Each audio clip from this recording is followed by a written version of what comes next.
Platform. Warriors అంతా రెడీగా ఉన్నట్టుంది. టైం కూడా నైట్ అవర్స్ ఇబ్బంది అవుతుంది కాబట్టి సో ముందుగానే స్టార్ట్ చేసే ప్రయత్నం చేద్దాం. సో ఎక్కువ మంది వచ్చినాక స్టార్ట్ చేద్దాం. అందరు కూడా good evening, welcome to Unacademy platform. Maximum ఒక్క క్వశ్చన్ కూడా రిపీటెడ్ కాదు. ఒక్క క్వశ్చన్ కూడా రిపీట్ క్వశ్చన్ కాదు. గతంలో తయారు చేసినటువంటి క్వశ్చన్స్ కావు.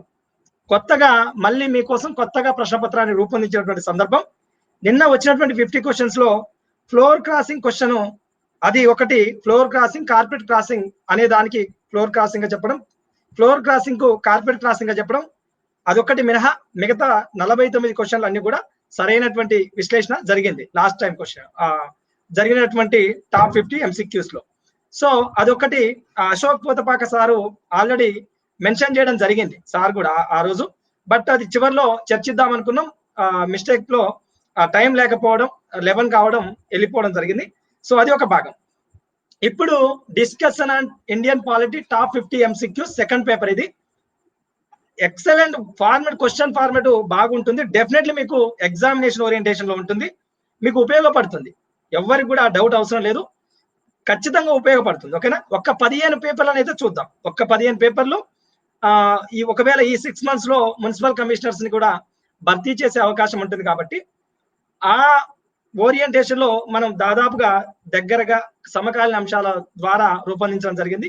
ఈ రోజు కొంత ఏపీ ఎన్నికల కమిషన్ సంబంధించినటువంటి వివాదాలు, గతంలో వచ్చినటువంటి పౌరసత్వ చట్ట సవరణ వివాదాలు, హిందూ సక్సెషన్ యాక్ట్ సంబంధించినటువంటి వివాదాలు, ఇలా సమకాలీన అంశాలను జోడిస్తూ మరొక్కసారి కొత్త ప్రశ్నలతో మేము ముందుకు రావడం జరిగింది.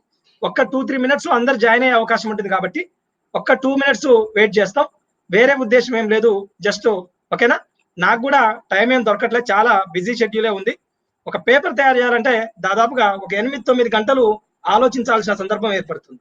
ఒక 8-9 గంటలు. ఓకేనా? కంటిన్యూ వర్క్ చేస్తే అది కూడా 8 hours 9 hours కంటిన్యూ వర్క్ చేస్తే.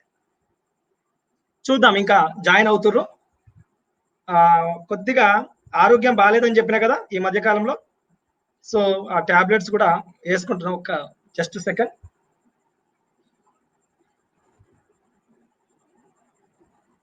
ఈ లోపు అందరు జాయిన్ అవుతారు, స్టార్ట్ చేద్దాం. జస్ట్ ఒక 2 minutes లో స్టార్ట్ చేద్దాం. ఓకేనా?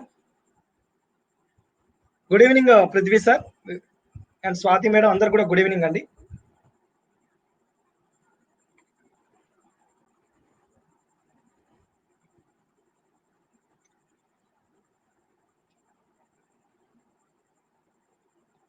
ఆ 45 members అయితే జాయిన్ అయ్యారు ఇప్పటికి. సరే స్టార్ట్ చేద్దామా? ఇంకొక 2 minutes ఆగుదామంటారా? ఇంకెవరైనా జాయిన్ అయ్యే వాళ్ళు కూడా ఉండే అవకాశం ఉంటుంది. ఎవరైతే నా క్లాసెస్ పూర్తి స్థాయిలో వినాలని అనుకుంటారో బాలాజీ 10 Live అనే రిఫరల్ కోడ్ వాడి జాయిన్ కాండి. అన్అకాడమీ మొబైల్ నెంబర్ ఇవ్వడం అనేది అన్అకాడమీ నిబంధనలకు విరుద్ధం. నా మొబైల్ నెంబర్ కానీ ఎవరు కూడా అడిగే ప్రయత్నం కూడా చేయొద్దు. Fine Husenappa sir, fine fine. అందరు జాయిన్ అవుతారు, ఆగుదామా? ఒక్క 2 minutes అందరు జాయిన్ అయితేనే కదా మన ర్యాంక్ ఎక్కడ ఉందనేది తెలిసేది. అంతేనా కదా? Yes are no? ఆగుదామంటారా ఇంకా మొదలు పెడదాం సార్, లేట్ అవుతుందంటారా?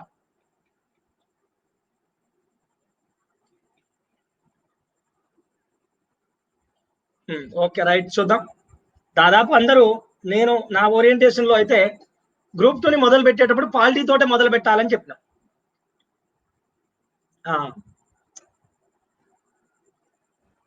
చూద్దాం, అందరు కూడా జాయిన్ అయితేనే బాగుంటుంది. ఎందుకంటే చూడండి ఒక్కసారి. సరే తీసుకునే ప్రయత్నం చేస్తున్నా. గెట్ రెడీనా? గుండెల్లో రైళ్లు పరిగెడుతున్నాయా? అదేం లేదు కదా. చాలా కీప్ సైలెన్స్ వాతావరణంలో ఎగ్జామినేషన్ రాయండి. ఎవ్వరు కూడా టెన్షన్ పడొద్దు, ఎవ్వరు కూడా టెన్షన్ పడొద్దు. కాంపిటేటివ్ ఆస్పిరెంట్ అంటే ఎలా ఉండాలంటే, ఉంటారు కూడా నాకు తెలిసి, ఎలా ఉంటాడంటే నిజంగా ఒక జెన్యూన్ ఆస్పిరెంట్, గ్రూప్ 2 కోసం చదివే ఆస్పిరెంట్, గ్రూప్ 1 కోసం చదివే ఆస్పిరెంట్ ఎలా ఉంటాడంటే, నాకు తెలిసి ఇప్పుడు నీ గ్రూప్ 2 జాబ్ ఇస్తాం అని అంటే చైనా ఓన్ని కోసినామంటే కోసి వస్తారు. అవునా? అంత వారియర్స్ అన్నట్టు, అందుకనే గ్రూప్ 2 వాళ్ళని వారియర్స్ అని అనాలి. అంతా ఉంటది. ఒక జెన్యూన్ ఆస్పిరెంట్ అలానే ఉంటాడు. Okay, right. చైనా మన శత్రు దేశం కదా, అందుకనే చెప్తున్నా. మొదటి క్వశ్చన్ మీ ముందుకు వస్తుంది. దీనికి కొంత టైం ఇద్దాం. టాప్ 50లో మొదటి క్వశ్చన్ దీనికి కొంత టైం ఇస్తా. నో ప్రాబ్లం, ఎవరు కూడా బాధపడాల్సిన అవసరం లేదు. నెమ్మదిగా ఆలోచించి ఆన్సర్ ఇవ్వండి. మొదటి ప్రశ్న టాప్ 50లో మొదటి ప్రశ్న. ఈ ప్రశ్న మొదటి ప్రశ్న కాబట్టి వేరే వాళ్ళు కొత్తగా జాయిన్ అవుతారు కాబట్టి దీనికి ఎక్కువ టైం ఇస్తా. ఓకేనా? టాప్ 50లో మొదటి ప్రశ్న.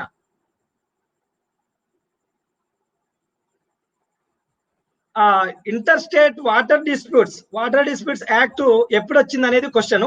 జనరల్ గా నాకు ఇంగ్లీష్ రాదు, నాకు తక్కువగా వచ్చు. ఓకేనా? ఇంటర్ స్టేట్ కు సంబంధించిన వాటర్ డిస్ప్యూట్స్ ప్రాబ్లమ్స్ కు సంబంధించి భారత ఇండియన్ పార్లమెంట్ యాక్ట్ ఎప్పుడు చేసింది అనేది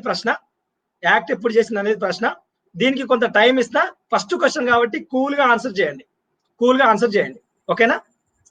దీనికి ఎవ్వరు కూడా తొందరపడొద్దు, కూల్ గా ఆన్సర్ ఇవ్వండి.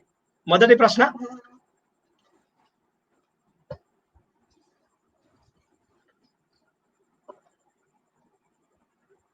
టాప్ 50లో మొదటి ప్రశ్న ఇది.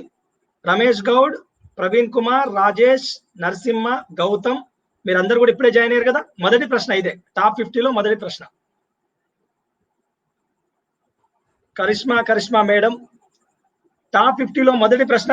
అంతర్రాష్ట్ర నదీ జలాల వివాదానికి సంబంధించి కేంద్ర ప్రభుత్వం ఏ సంవత్సరంలో చట్టాన్ని రూపొందించింది?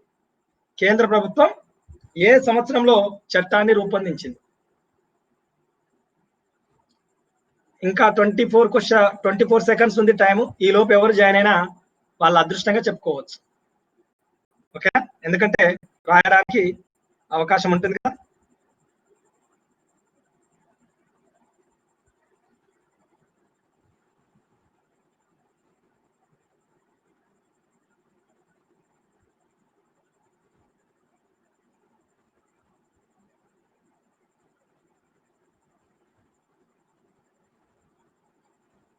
మొదటి క్వశ్చన్ కు లీడర్ బోర్డ్ లో వేగంగా ఆన్సర్ ఇచ్చింది ఒక్కటి చూద్దాం.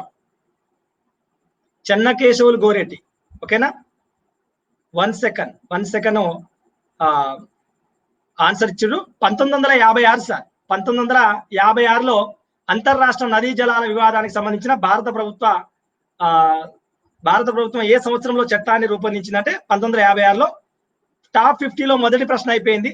రెండవ ప్రశ్న, ఇక్కడ నుంచి టకాటక ఆన్సర్స్ ఇచ్చే ప్రయత్నం చేద్దాం.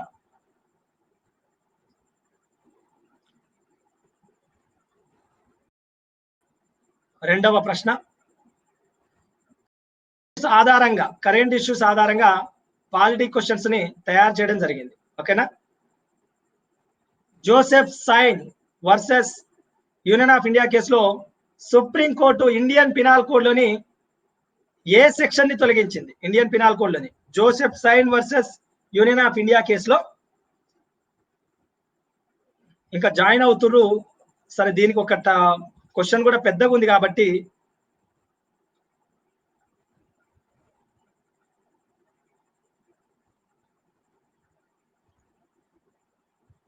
జాగ్రత్తగా ఆన్సర్ ఇచ్చే ప్రయత్నం చేయండి.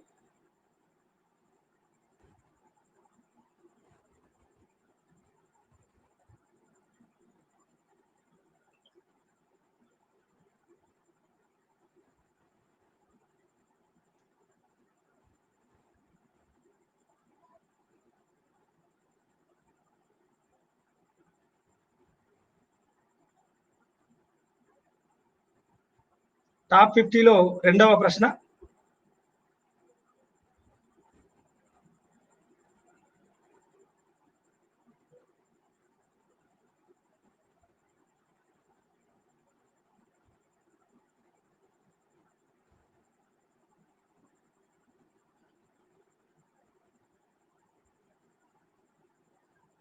ప్రతి 5 ప్రశ్నలకు ఒకసారి లీడర్ బోర్డ్ చూపిస్తా.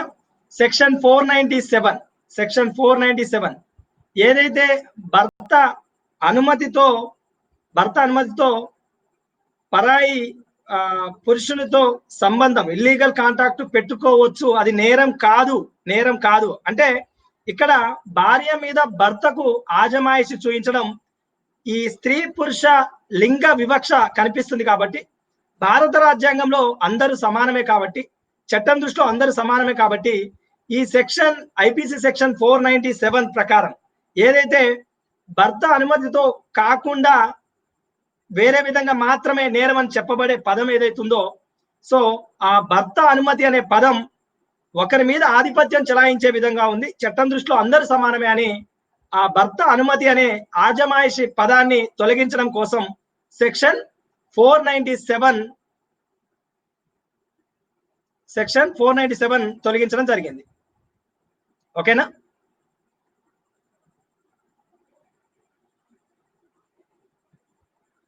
అక్రమ సంబంధం నేరం కాదు అని కాదు దాని అర్థం. అక్రమ సంబంధం నేరం కాదు అని కాదు.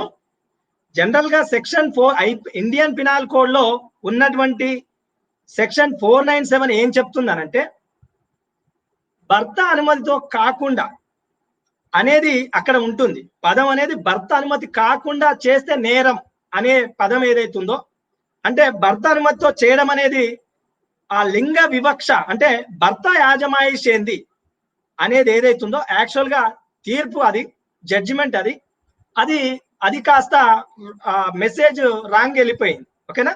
సో ఇక్కడ లింగ వివక్ష మనమేం నేర్చుకోవాలి భారత రాజ్యాంగంలో అంటే, మనం నేర్చుకోవాల్సినటువంటి అంశం లింగ వివక్ష చూయిస్తుంది కాబట్టి. ఓకేనా?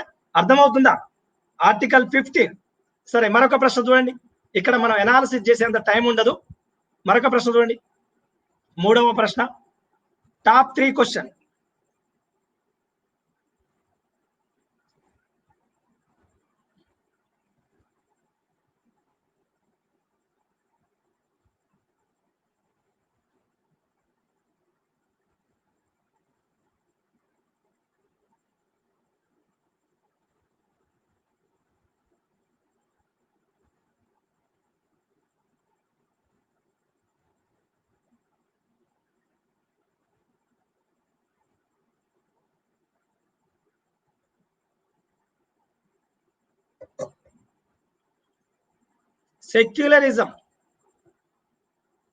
సెక్యులరిజం లౌకికత్వం అంటే సెక్యులరిజం అంటాం కదా.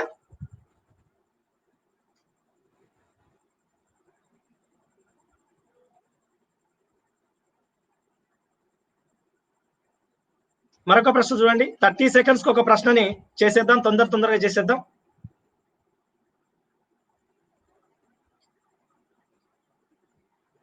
అయ్యో, ఎస్ఆర్ బొమ్మాయి కేసు భారత రాజ్యాంగం యొక్క మౌలిక లక్షణం అని చెప్పింది. లౌకికత్వం భారత రాజ్యాంగ మౌలిక లక్షణం అని చెప్పింది ఎస్ఆర్ బొమ్మాయి కేసులో.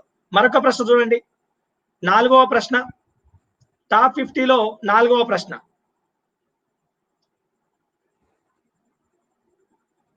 టాప్ 50లో 4వ ప్రశ్న, సమకాలీన అంశాలని సిలబస్ అంశాల ఆధారంగా జోడిస్తూ పేపర్ని తయారు చేయడం జరిగింది.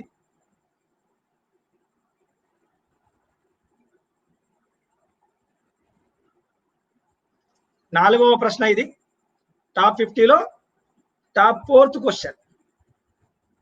30 సెకండ్స్ మాత్రమే టైం ఉంటుంది. 30 సెకండ్స్ మాత్రమే టైం ఉంటుంది.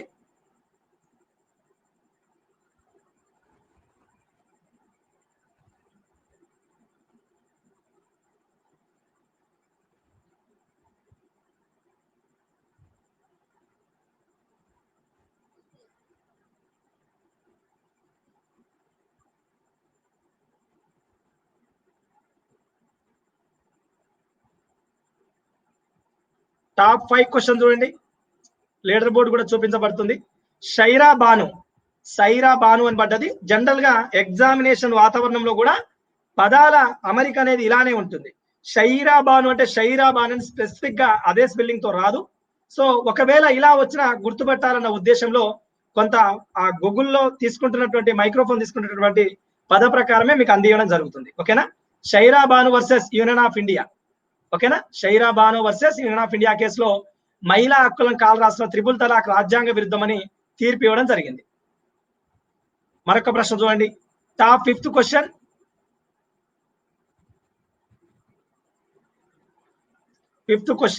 టాప్ 50లో 5th క్వశ్చన్ ఇది. రాజ్యాంగం పనితీరును పరిశీలించి సూచనలు ఇచ్చేందుకు ఏర్పాటు చేసిన రాజ్యాంగ సంస్కరణల కమిషన్ ఎవరి అధ్యక్షతన ఇవ్వడం జరిగింది? డి పైది ఏది కాదు ఆన్సరు. డి మిస్ అయింది. పైది ఏది కాదు. డి ఆప్షన్ మిస్ అయింది చూడండి. డి పైది ఏది కాదు. None of the above.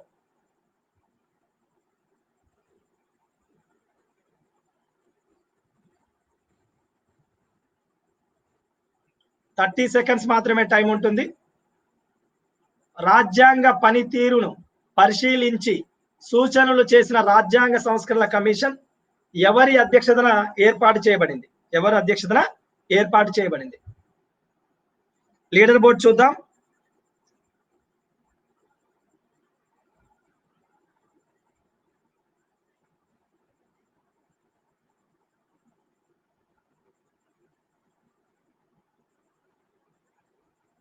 Leader board చూడండి. మహేష్ జీ లీడర్ బోర్డ్ లో ఫస్ట్ ప్లేస్ లో 5కు 5 క్వశ్చన్లకు ఆన్సర్లు. సంతోష్ 5కు 5, హేమ పబ్బతి 5కు 5, మురళీ యోగ కూడా 5 క్వశ్చన్లకు 5 ఆన్సర్లు సరైనటువంటి సమాధానం ఇవ్వడం జరిగింది. ఓకేనా? నాగరాజు అనంతుల, పురుషోత్తం, దివ్య చదలవాడ, ఎస్ కారిం, నరసింహ, చెన్నకేశవ్ అందరు కూడా లీడింగ్ బోర్డులో అలానే కంటిన్యూ చేయండి. కొత్త వాళ్ళు పైకి వచ్చే ప్రయత్నం.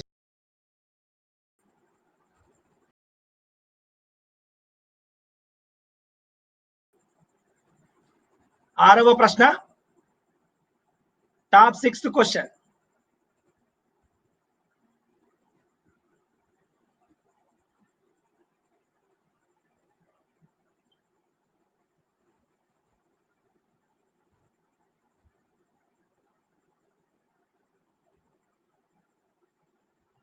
జాగ్రత్తగా ఆలోచించి ఆన్సర్ ఇచ్చే ప్రయత్నం చేయండి.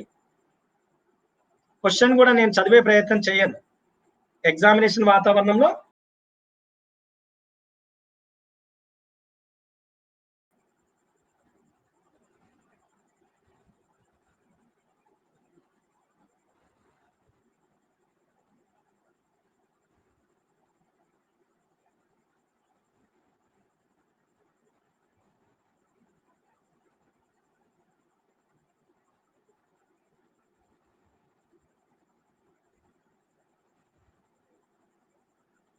మరొక ప్రశ్న చూడండి. నీతి ఆయోగ్ ఎక్స్ అఫీషియో చైర్మన్ అన్నా, అఫీషియో చైర్మన్ అన్నా, అధికార రీత్యా చైర్మన్ అన్నా ఎవరన్నా ప్రధానమంత్రి పెట్టండి. ప్రధానమంత్రి ఆన్సర్ ఇవ్వండి. ఎక్స్ అఫీషియో చైర్మన్ అంటే ఇంకెవరు అనుకొని తప్పు చేయొద్దు. ఓకేనా? ఇది ఒక కొత్త పదం ఉంది అని తప్పు చేయొద్దు. నేను గతంలో పోగొట్టుకున్నటువంటి ప్రశ్న. బహుశా ఈ ప్రశ్నకు నేను ఆన్సర్ ఇచ్చుంటే నేను సర్వీస్ లో ఉండేవాడిని. ఓకేనా? ఎగ్జామినేషన్ వాతావరణం చాలా క్రూషియల్ గా, క్రిటికల్ గా ఉంటుంది. డిఫరెంట్ గా ఆలోచన విధానం అనేది డిఫరెంట్ గా పెరిగే అవకాశం ఉంటుంది. ఎక్స్ అఫీషియో అనగానే ఇది ఇంకో ఏదైనా ఉండొచ్చేమో నాకు తెలియంది అనే భావజాలానికి రావద్దు. ఓకేనా? మరొక ప్రశ్న చూడండి. Top 7 question. Top 7 question.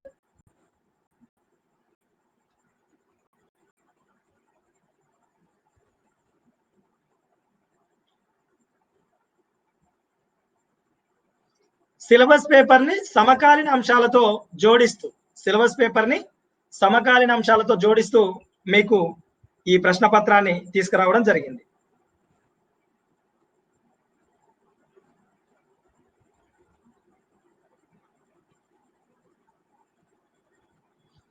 Thirty seconds మాత్రమే ప్రతి ప్రశ్నకి ఇక్కడ టైం ఉంటుంది. ఎందుకంటే ఎగ్జామినేషన్ వాతావరణంలో బబుల్ చేయడానికి మనకు కొంత టైం ఉంటుంది కాబట్టి ఒక ప్రశ్నకు 1 minute ఇస్తారు అక్కడ. ఇక్కడ మనం బబుల్ చేసేది లేదు కదా. సో బ్లింక్ జస్ట్ టిక్ చేసేది కాబట్టి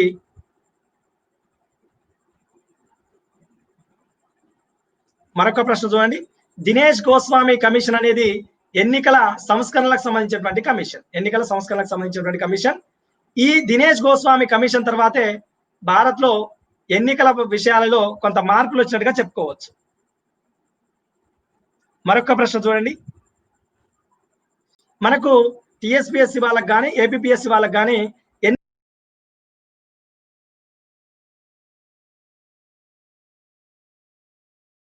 అవకాశం ఉంది. ఏపీపీఎస్సీ అయితే 10 marks. Telangana public service commission సంబంధించి గ్రూప్ 2 వాళ్ళకైతే ఒక 9 సెక్షన్లు కాబట్టి 9 5 45, 9 6 54 అలా ఒక 9 మార్కులు వచ్చే అవకాశం అయితే 5 మార్కులు వచ్చే అవకాశం అయితే ఉంది. ఒక్కసారి చూడండి, భారతదేశంలో ఒక పార్టీ జాతీయ పార్టీగా ఆమోదించబడలేదు లేదా గుర్తించబడలేదు అని ఇవ్వడం జరిగింది. అది ఆలోచించి ఆన్సర్ ఇవ్వండి. ప్రస్తుతం అనే పదాన్ని మెన్షన్ చేయండి. ప్రస్తుతం భారతదేశంలో ఒక పార్టీ జాతీయ పార్టీగా ఆమోదించబడలేదు లేదా గుర్తించబడలేదు.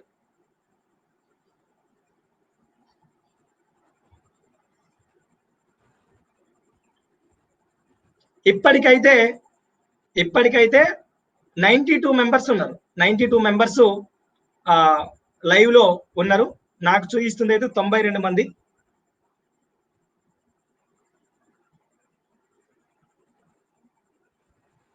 వన్ నాట్ సిక్స్ నాకు చూపించడం లేదు యాక్చువల్లీ. Okay, no problem. మరొక ప్రశ్న చూడండి. సో ఎక్కువ మంది పార్టిసిపేట్ అయితే మీ ర్యాంకింగ్ ఏందనేది తెలుస్తుంది, మీ ప్రిపరేషన్ ఎలా ఉందో. ది కాంగ్రెస్ సోషలిస్ట్ పార్టీ, ఇది యాక్చువల్ గా కాంగ్రెస్ ని విభేదించి స్వతంత్రానికి పూర్వమే పుట్టినటువంటి ఒక పార్టీ.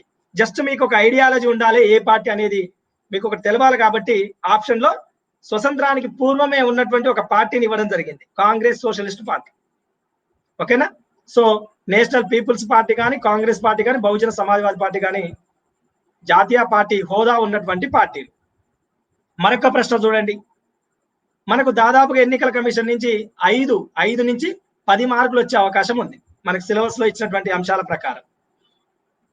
ఈ ప్రశ్నకు ఆన్సర్ ఇవ్వండి.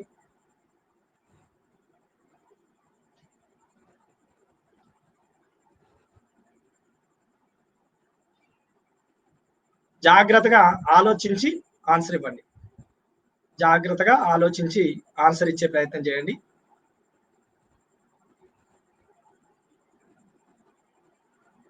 ఫ్లోర్ క్రాసింగ్, కార్పెట్ క్రాసింగ్ విషయంలో గత క్లాసుల్లో ప్రశ్నని రివర్స్ చెప్పడం జరిగింది.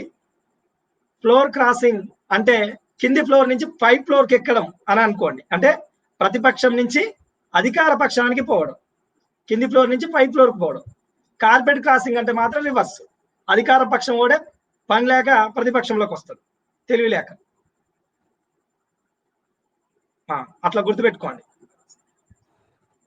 10వ ప్రశ్న చూడండి. 10వ ప్రశ్న టాప్ 50లో టాప్ 10 క్వశ్చన్ చెప్పే నాటికి ఇది 53 ప్రాంతీయ పార్టీలు, 8 జాతీయ పార్టీలు. ప్రజెంట్ 53 ప్రాంతీయ పార్టీలు దేశంలో, 8 జాతీయ పార్టీలుగా హోదా దక్కించుకున్నాయి. 10వ ప్రశ్న టాప్ 50లో టాప్ 10 క్వశ్చన్.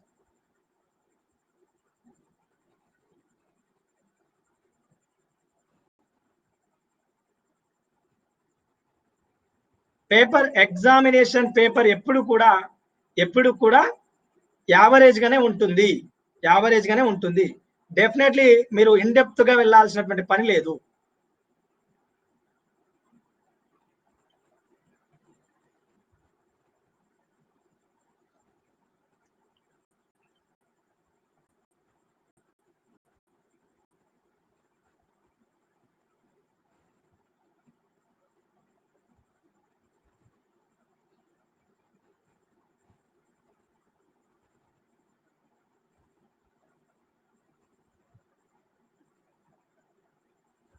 టాప్ 10 ప్రశ్నలు అయిపోయేసరికి లీడర్ బోర్డ్ లో టాప్ ప్లేస్ లో ఉన్నటువంటి వ్యక్తి హేమా పబ్బతి, ఆ తర్వాత మురళీ యోగా 10/10, సంతోష్ సారు 9/10.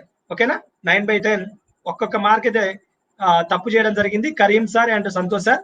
ఇంకా లీడర్ బోర్డ్ లో టాప్ 10 లో ఉన్నటువంటి వ్యక్తులు పురుషోత్తం, దివ్య చదలవాడ, రాంబాబు ఇప్పిల్లి, సిరిసవాడ శేఖర్, మాణిక్, చెన్నకేశవులు. మరొక ప్రశ్న చూడండి. 1950-51 ఎన్నికల నిర్వహణకు సంబంధించినటువంటి చట్టాలను తీసుకొచ్చింది భారత పార్లమెంట్. సరే, కొంత టైం ఇచ్చే ప్రయత్నం చేస్తా. Top 11 question. Top 11 question.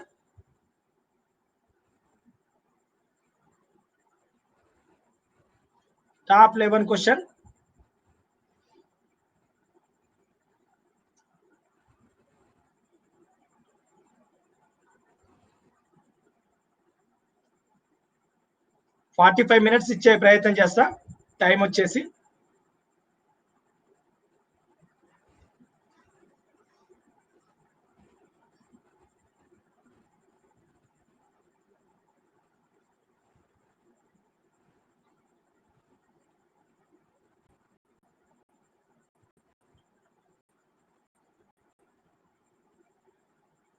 ఇంకా వేగం పెంచాలి. తక్కువ టైంలో ఎక్కువ ప్రశ్నలు చేసే ప్రయత్నం చేయాలి. ఎందుకంటే టైం లేట్ అవుద్ది కదా. మాక్సిమం అంటే సబ్జెక్ట్ మీద ఖచ్చితత్వం ఉంటే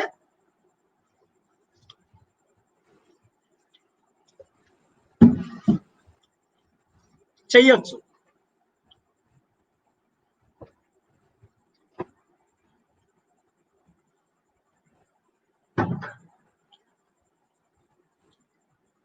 మరొక ప్రశ్న చూడండి. విచక్షణ అధికారం అంటే గవర్నర్ తీసుకునేటటువంటి సొంత నిర్ణయం. ఎవరైతే మెజారిటీ పార్టీకి సంబంధించి అత్యధిక సీట్లు పొందినటువంటి పార్టీకి సంబంధించినటువంటి వ్యక్తి ఎవరికైతే బలం ఉందో ఆయనని ముఖ్యమంత్రిగా నియమిస్తాడు. ఇంకా హైకోర్టు ప్రధాన న్యాయమూర్తి నియామకమైన, అడ్వకేట్ జనరల్ నియామకమైన, రాష్ట్ర ఎన్నికల కమిషనర్ అయినా ఏదైనా ప్రభుత్వాల పాత్ర ఉంటుంది. ఓకేనా. సో ఆన్సర్ వచ్చేసి ముఖ్యమంత్రి నియామకం.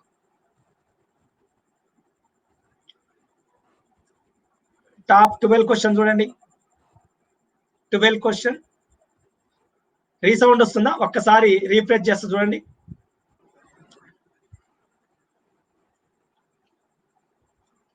ఓకేనా, క్లియరా? ఇప్పుడు టాప్ 12 క్వశ్చన్ ఇది. బాలవర్ధన్ సార్ పోయిందా?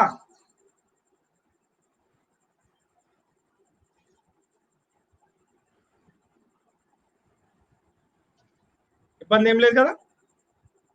రైట్, ఒక్కసారి చూడండి. 1 మినిట్ టైం ఇస్తుంది దీనికి.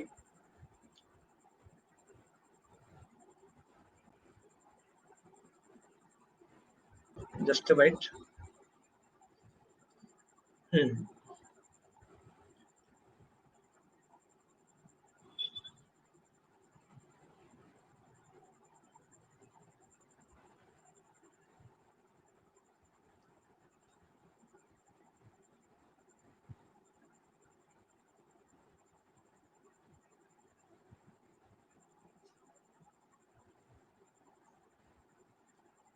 టాప్ 12 క్వశ్చన్ అండి.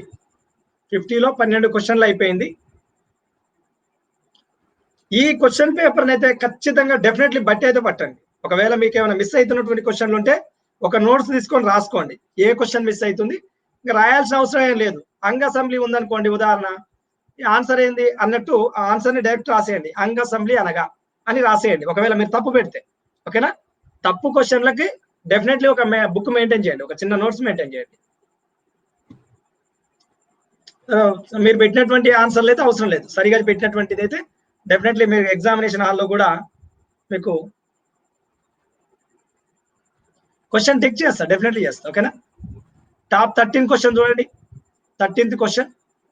ఎన్నికల్లో ఏ పార్టీకి సంపూర్ణ మెజారిటీ రాక రాజకీయ అనిశ్చిత పరిస్థితులు ఏర్పడమే హంగు అసెంబ్లీ అని అంటారు. హంగు అసెంబ్లీ. ఓకేనా. మరొక ప్రశ్న చూడండి.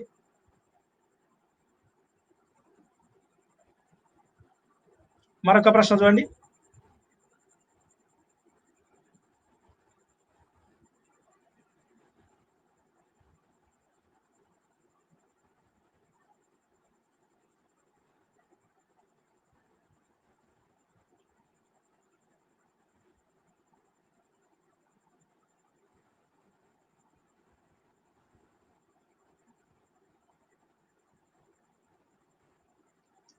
క్వశ్చన్ చూస్తే సింపుల్ గా అనిపిస్తుంది, ఆన్సర్ చూస్తే మాత్రం కొద్దిగా కన్ఫ్యూజన్ మొదలవుతుంది. ఆలోచించి ఆన్సర్ ఇవ్వండి.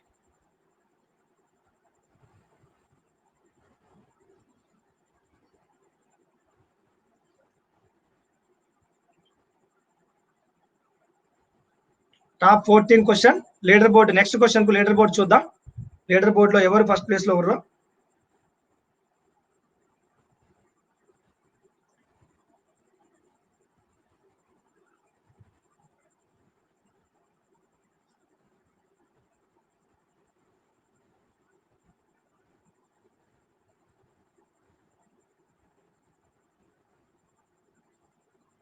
దాదాపు 100 మంది ఉన్నారు కదా, 100 మంది పైబడి రండి క్లాస్లో.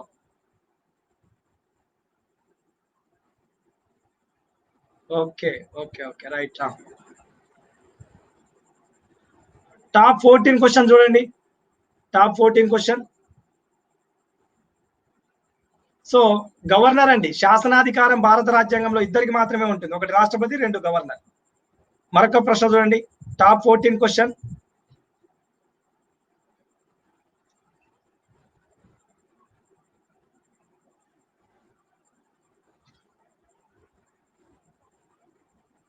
ఎవరైతే అకాడమీలో జాయిన్ కావాలని అనుకుంటారో ఇక్కడ కనిపిస్తున్నటువంటి రిఫరల్ కోడ్లు వాడండి, మీకు 10% డిస్కౌంట్ వస్తుంది. భారత రాజ్యాంగంలో అవశిష్ట అధికారాలను కేంద్ర ప్రభుత్వానికి నిర్దేశిస్తూ డాష్ అధికరణలో పొందుపరచడం జరిగింది. ఆలోచించి ఆన్సర్ ఇవ్వండి. ఇది 14వ ప్రశ్న. టాప్ 50 ప్రశ్నల్లో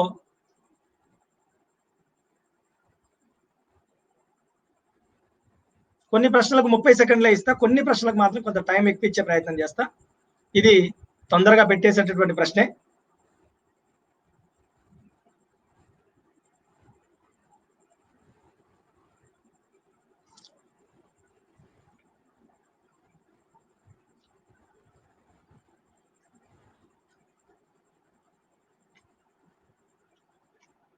టాప్ 15 క్వశ్చన్ లీడర్ బోర్డులో ఎవరు మొదటి ప్లేస్ లో ఉన్నారో చూద్దాం. నెక్స్ట్ క్వశ్చన్ కి ఆర్టికల్ 248 అండి, అవశిష్ట అధికారాలను కేంద్ర ప్రభుత్వానికి నిర్దేశిస్తున్నట్టు ఉన్నటువంటి ఆర్టికల్ 248.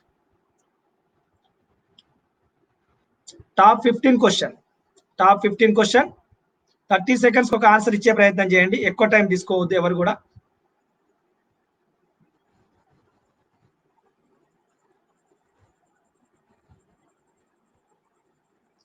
Fifteenth question.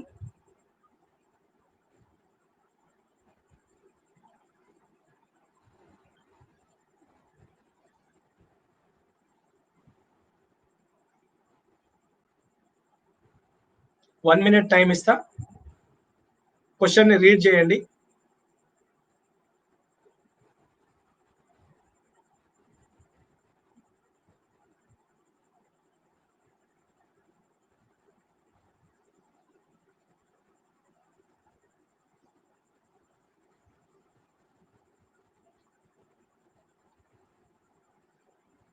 జాగ్రత్తగా ఆన్సర్ ఇచ్చే ప్రయత్నం చేయండి. జాగ్రత్తగా ఆన్సర్ ఇచ్చే ప్రయత్నం చేయండి.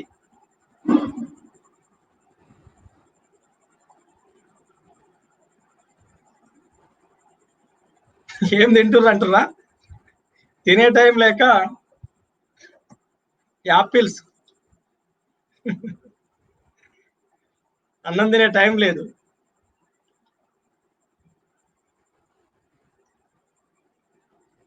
టాప్ 15 క్వశ్చన్ లీడర్ బోర్డ్ లో టాప్ ప్లేస్ లో ఎవరెవరో చూద్దాం వన్స్.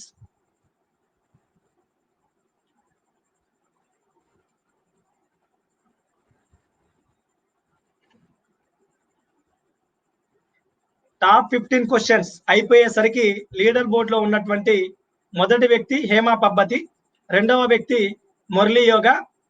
15కు 15 ఆన్సర్లు ఇచ్చారు ఇద్దరు కూడా. ఆ తర్వాత వాళ్ళు సంతోష్ సార్ ఒక తప్పుడు సమాధానం ఇచ్చినట్టుంది.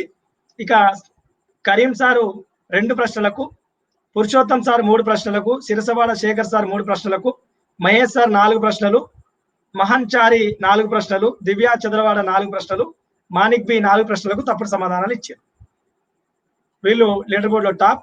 స్పెసిఫిక్ గా 103వ రాజ్యాంగ సవరణ అనగానే ఈడబ్ల్యూఎస్ వాళ్లకు రిజర్వేషన్లకు సంబంధించింది. EWS lucky Mahi this is my first class అని అంటారు. Okay, no problem. ఉన్నత వర్గాల్లోని ఆర్థిక బలహీన వర్గాల వారికి రిజర్వేషన్ల కేటాయింపు, ఈడబ్ల్యూఎస్ ఎకనామికల్ వీకర్ సెక్షన్ అని అంటాం. ఓకేనా? సో దీనికి సంబంధించినటువంటి రాజ్యాంగ సవరణ చట్టం 103వది. మరొక ప్రశ్న చూడండి. 50 ప్రశ్నలు కదా, టైం ఆల్రెడీ 35 మినిట్స్ అయిపోయినట్టుంది.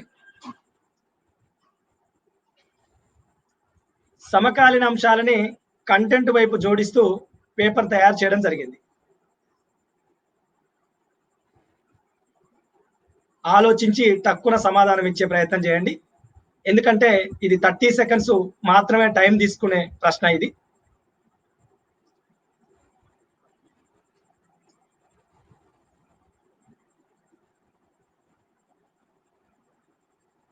ఏమైనా ఇబ్బంది ఉంటే చెప్పండి, ఇది ఇబ్బంది ఉందని చెప్పండి.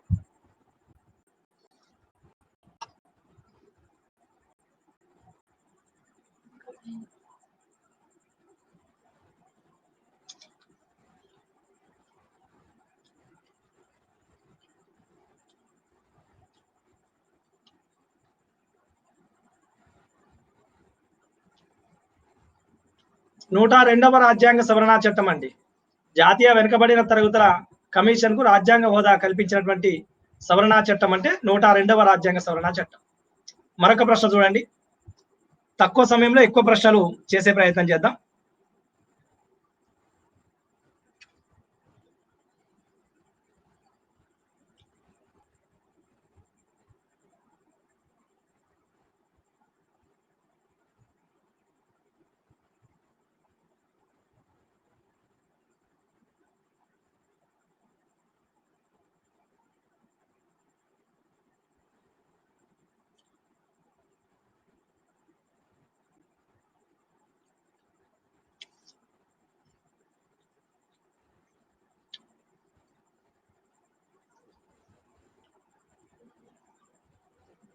ప్రశ్నల సరళి ఎలా ఉంది?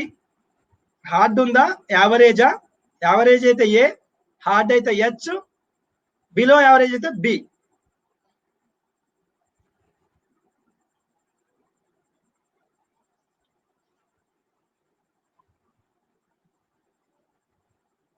ఒకసారి క్వశ్చన్ రాంగ్ ఉంది అని అంటారు చదలవాడ మేడం. ఒకసారి చూద్దాం క్వశ్చన్ ఏం రాంగ్ ఉంది. జనరల్ చూద్దాం.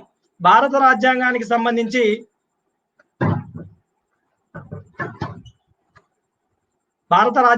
సంబంధించి క్రింద ఇవ్వబడిన సరైన సమాధానాన్ని గుర్తించండి అన్నాం. ప్రాథమిక హక్కులకు న్యాయ సంరక్షణ లేదు అంటుండు. ప్రాథమిక హక్కులకు న్యాయ సంరక్షణ లేదా? ఉంది. సో ఇది తప్పు, ఇది సరైన సమాధానం కాదు. ప్రాథమిక విధులకు న్యాయ సంరక్షణ ఉంది అంటుండు. ప్రాథమిక విధులకు న్యాయ సంరక్షణ ఉందా? లేదు. కాబట్టి తప్పు. ఎగ్జామినేషన్ వాతావరణం ఇలానే ఉంటుంది. క్వశ్చన్ చిన్నగా ఉంటుంది, మెదడు బుర్ర ఖరాబ్ అవుతుంది. ఓకేనా? అర్థమైందా దాంట్లో ఎంత లాజిక్ ఉందో? క్వశ్చన్లో అర్థమవుతుందా సార్? క్వశ్చన్లో లాజిక్ ఉంటుంది, క్వశ్చన్ హార్డ్ ఉండదు. ఓకేనా? సో ఇది కూడా తప్పే. విధులకు న్యాయ సంరక్షణ ఉంది అనేది కూడా తప్పే. రాజ్యాంగ ప్రావేశికకు న్యాయ సంరక్షణ లేదు, ఇది సరైందే. ఆదేశిక సూత్రాలకు న్యాయ సంరక్షణ ఉంది, ఇది తప్పు. లేదు కదా? ఓకేనా? క్లియరా మేడం? చదలవాడ మేడం ఆ పేరేదో ఉంది. క్లియర్ అయితే క్లియర్ అనండి. రైట్. మరొక ప్రశ్న చూడండి.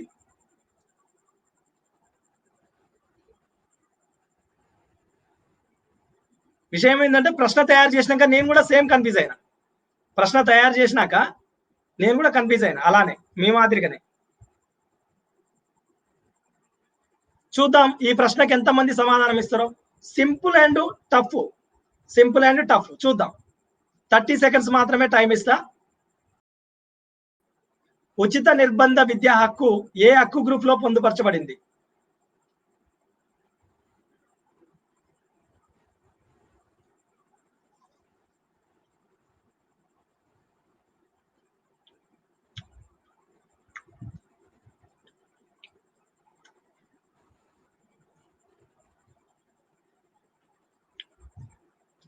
రాజ్ కుమార్ సార్ ఏంటి?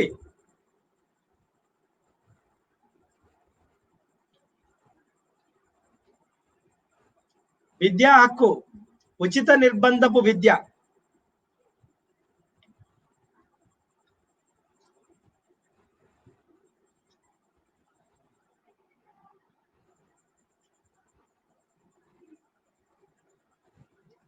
ఓకే.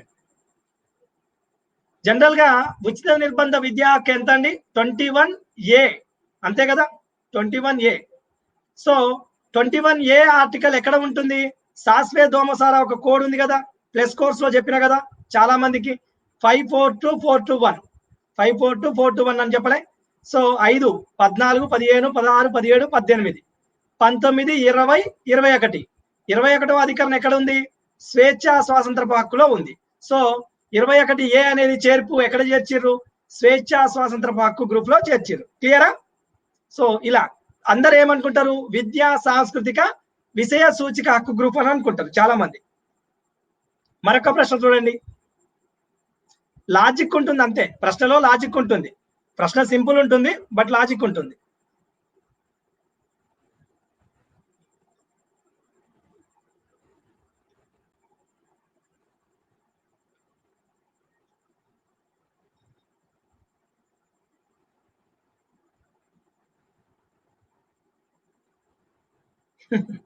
అయ్యో నాకు ఇంగ్లీష్ రాదు సార్. మీకు మన సతీష్ పెండియాల సార్ లాంటి వాళ్ళు బైలింగ్వల్ లో చెప్తారు. Mohan Banerjee sir, Satish Pendyala sir, Balu sir, చాలా మంది ఉన్నారు పాలిటీ ఫ్యాకల్టీస్. సరే నేనైతే తెలుగు మీడియం వాళ్ళకి మాత్రం నా చూడండి. ఇంకా బైలింగ్వల్ కావాలనుకునే వాళ్ళు మిగతా ఫ్యాకల్టీస్ ఎవరిని మీరు అయినా పోవచ్చు. డి ఆప్షన్ మిస్ అయిందా? ఆప్షన్ డి చూడండి. ఆప్షన్ డి వచ్చేసి ఫ్రెంచ్ రాజ్యాంగం. ఆప్షన్ డి వచ్చేసి ఫ్రెంచ్ రాజ్యాంగం. ఓకేనా? డి ఆప్షన్ ఫ్రెంచ్ రాజ్యాంగం. ఇప్పుడు ఇవ్వండి ఆన్సర్, సరైన సమాధానం.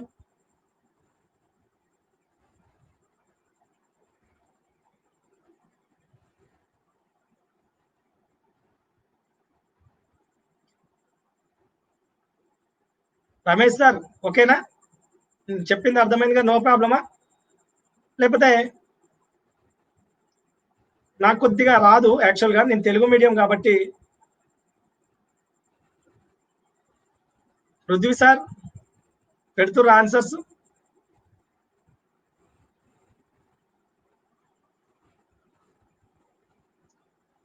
టాప్ 20 క్వశ్చన్ చూడండి. ఆన్సర్ వచ్చేసి రష్యా రాజ్యాంగం. ఆర్థిక, రాజకీయ, సాంఘిక న్యాయ అనే అంశాలని రష్యా రాజ్యాంగం నుంచి స్వేచ్ఛ, సమానత్వం, ఓకేనా, స్వాతంత్రమా, ఇంకా 3 అంశాలు ఉంటాయి కదా, ఫ్రెంచ్ రాజ్యాంగం నుంచి గ్రహించడం జరుగుతుంది. ఒకసారి ఎవరైనా కామెంట్ లో కొట్టండి అది పదం. మరొక ప్రశ్న చూడండి.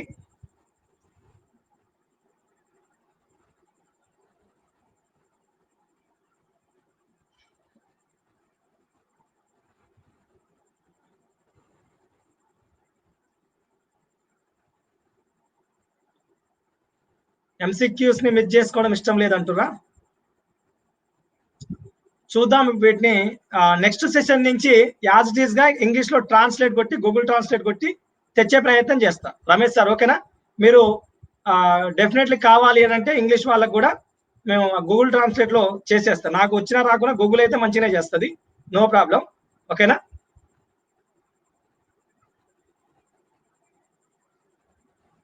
డెఫినెట్లీ చేస్తా. ఇంగ్లీష్ వాళ్ళు ఎంతమంది ఉర్రండి?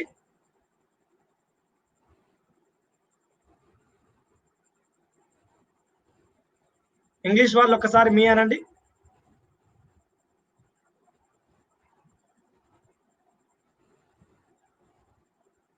అయ్యా చాలా మంది ఉన్నారు కదా, నో ప్రాబ్లం, నేను తీసుకొస్తాలేండి. ఓకేనా?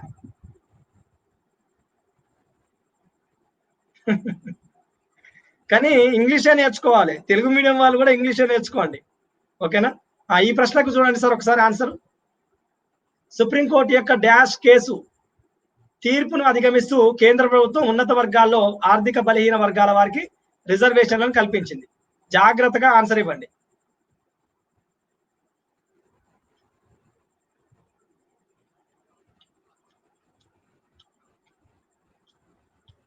మీరు ఎవరి క్లాస్ అయినానండి, ఎంసీక్యూస్ మాత్రం నాకు అడిగిరండి సక్సెస్ కావాలనుకుంటే. ఓకేనా? మీరు ఏ సారథి క్లాస్ ఉన్నా నో ప్రాబ్లం, ఎంసీక్యూస్ మాత్రం రండి. ఎందుకంటే మీకు ఏం చదవాలి, ఏం చదవద్దు అనేది ఒక ఓరియంటేషన్ తెలుస్తుంది.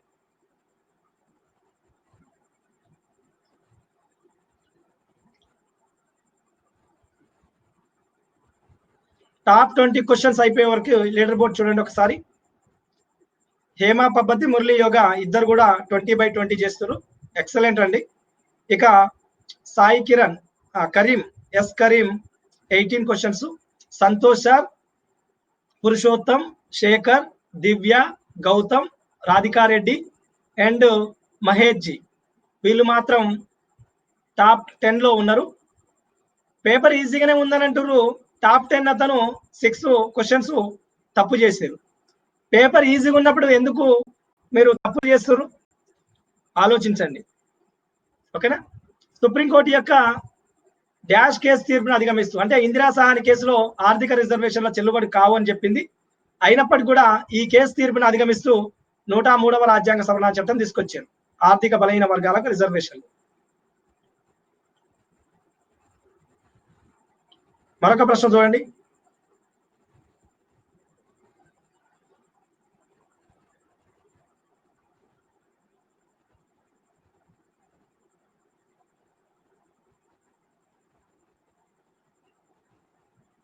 అవునా? కేశవానంద ఎస్టర్డే డైడ్ అని అంటారు దయాకర్ గడ్డం. ఈ ప్రశ్నకు ఆన్సర్ ఇవ్వండి జాగ్రత్తగా. జాగ్రత్తగా ఆన్సర్ ఇవ్వండి.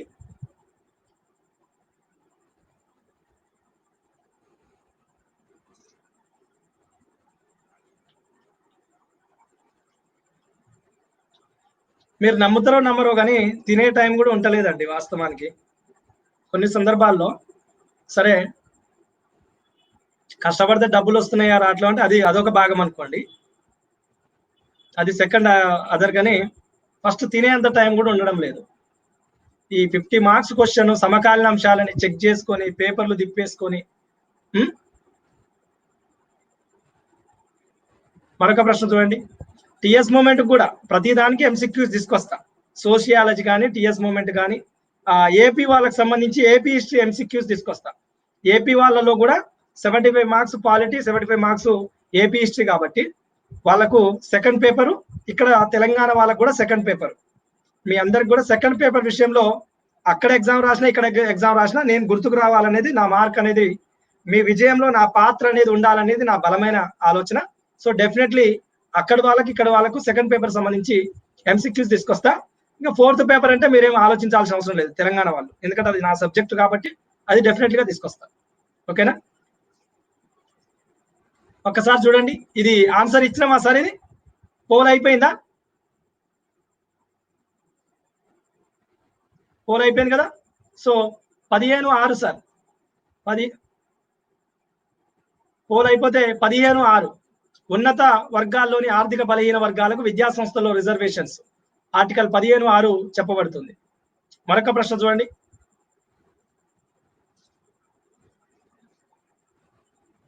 ప్రాథమిక హక్కుల నుంచి కొంత రిలేటెడ్ గా, అంటే ఉన్నత 103వ రాజ్యాంగ సవరణ చట్టం కాబట్టి రిలేటెడ్ గా వచ్చినటువంటి ప్రశ్నగా చెప్పుకోవచ్చు. అంటే సమకాలీన అంశాల నుంచి కంటెంట్ వైపు వెళ్ళడం. అర్థమైందా సార్? సమకాలీన అంశాల నుంచి కంటెంట్ వైపు వెళ్ళడం అట్లా అన్నట్టు. ఒక ప్రశ్న అడుగుతున్నామంటే డెఫినెట్లీ దాంట్లో ఒక అర్థం అనేది ఉండాలి.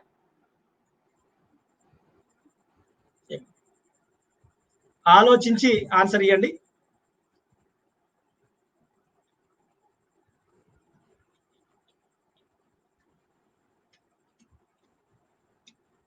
ఉద్యోగాల్లో అయితే 16/6, విద్యా సంస్థల్లో అయితే 15/6. ఇల్దాకా ఈడబ్ల్యూఎస్ రాజవర్ధన్ సార్. ఓకేనా?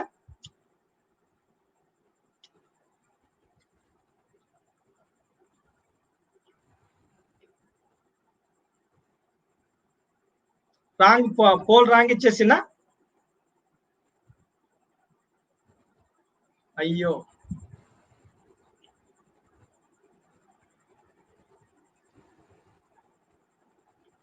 ఇప్పుడు ఇవ్వండి. ఇప్పుడు ఇవ్వండి ఒకసారి.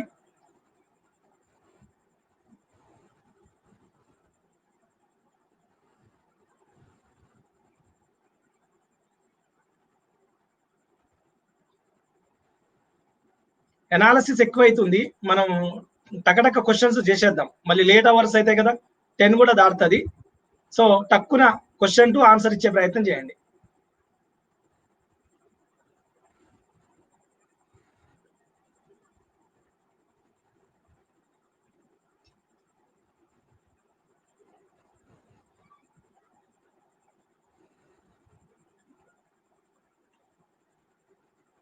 చాలా చాలా ఇంపార్టెంట్ అండి ఇది.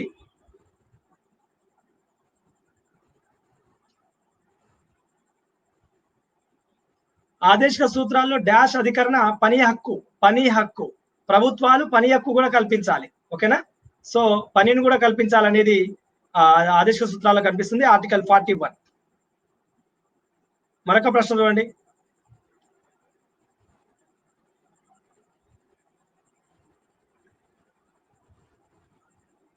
టక టక 30 సెకండ్స్ తీసుకోండి సార్. ఎక్కువ టైం తీసుకోవద్దు ఎవరు కూడా. కేంద్ర రాష్ట్రాల మధ్య అధికారాల విభజన, శాసనాధికారాల విభజన ఏ అధికరణలో పేర్కొన్నారు అంటారు. ఓకేనా? ఆలోచించి ఆన్సర్ ఇవ్వండి.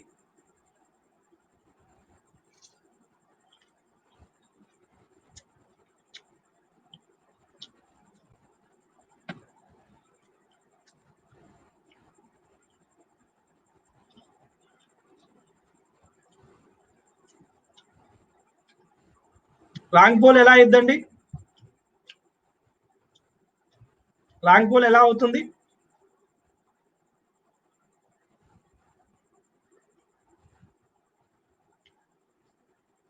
టూ 246 కరెక్టే అండి. నేను 246 ఇవ్వలేదా? 246 ఆర్టికల్ 246 ఈడ రుయిగా అనే ఒక కోడ్ చెప్పిన ఐడియా ఉందా? ఇక్కడ ఖచ్చితంగా ప్రశ్న వస్తుందని మీకు కోడ్ చెప్పిన. ఈడ రూయిగా FP అని ఒక కోడ్ చెప్పిన. 245 ఆర్టికల్ ఎక్స్ట్రా టెరిటోరియల్ యాక్ట్స్, సీమాంతేతర చట్టం అంటారు.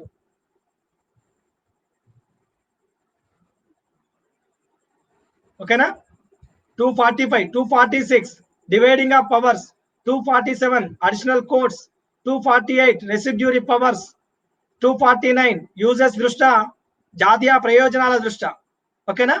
ఈ ఎమర్జెన్సీ దృష్ట్యా చట్టాలు 250 48 49 250 ఎమర్జెన్సీ గ్రేటర్ దెన్, అంటే ఇక్కడ చట్టాలతో పోల్చినప్పుడు పార్లమెంట్ చట్టాలు అమల్లోకి వస్తాయి. 251 ఇదేముందండి ఇవన్నీ. ఓకేనా రాజవర్ధన్ సార్, క్లియరా?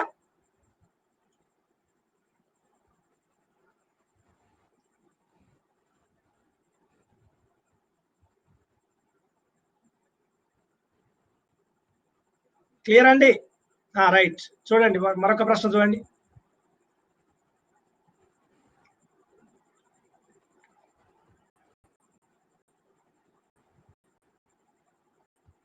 తొందరగా ఇవ్వండి. అనాలిసిస్ చేస్తే చాలా టైం అవుతుందండి. మనం 25 క్వశ్చన్లు కూడా చేయలే ఇప్పటి వరకు.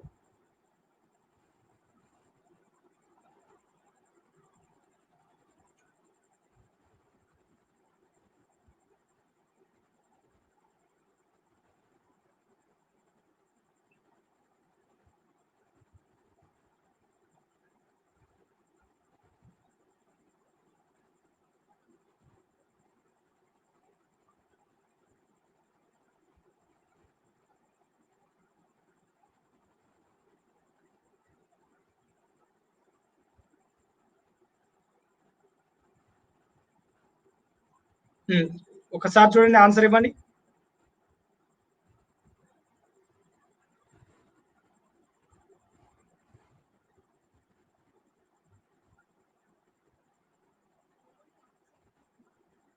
పోల్ రాలేదా? ఒక్క నిమిషం అండి.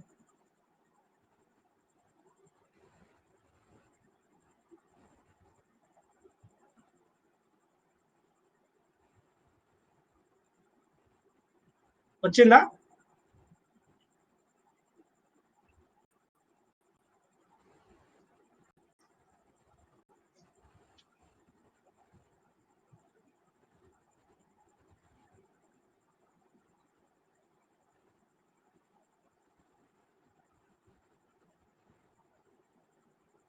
చెప్పండి అశోక్ పెద్దపాక సార్.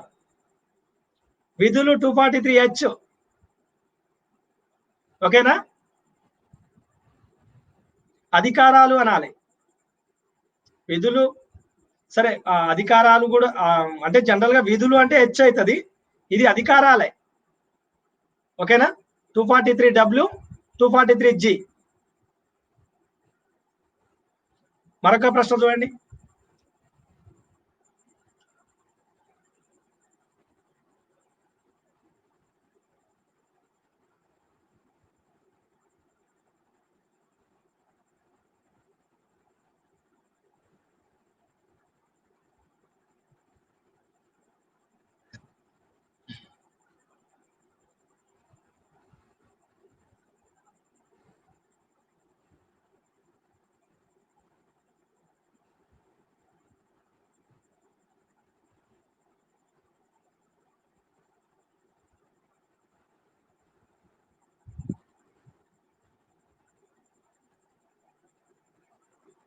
తొందరగా ఇవ్వాలి సార్ ఆన్సర్స్. 30 సెకండ్స్ ఒకటి ఓకేనా? ఎందుకంటే లేట్ అవర్ అవుతుంది కదా మళ్ళీ.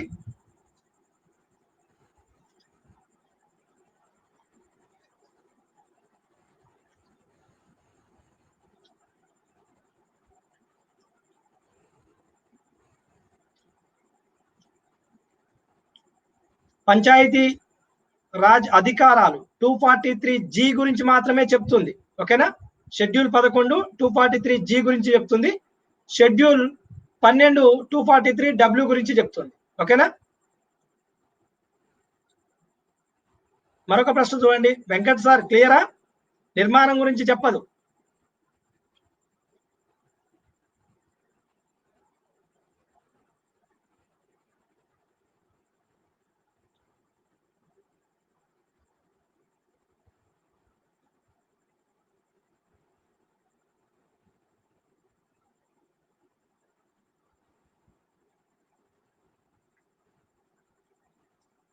అయ్యో,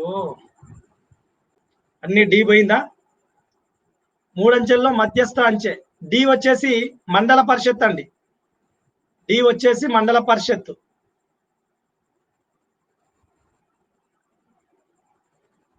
పృథ్వీ సార్ ఉన్నారా?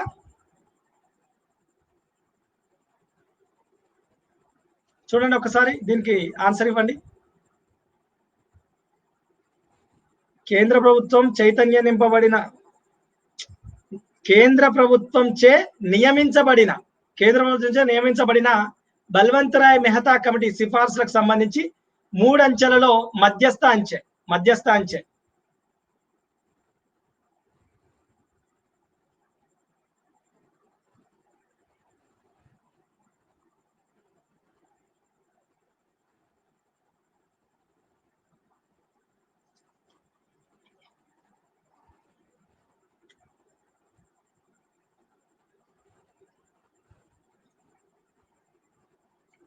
ఎంతమంది ఉన్నారండి లైవ్ లో?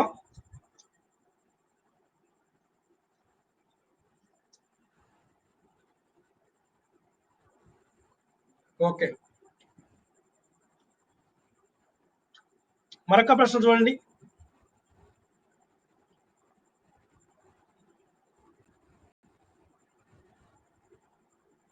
ఆన్సర్ వచ్చేసి పంచాయతీ సమితి. ఇది కాదు, పంచాయతీ సమితి. మరొక ప్రశ్న చూడండి. కిరణ్ కుమార్ సార్, మండల పరిషత్ చేసిరు. ఎస్, పంచాయతీ సమితిని మండల పరిషత్ చేసిరు అశోక్ మెహతా సిఫార్సు మేరకు. మరొక ప్రశ్న చూడండి సార్.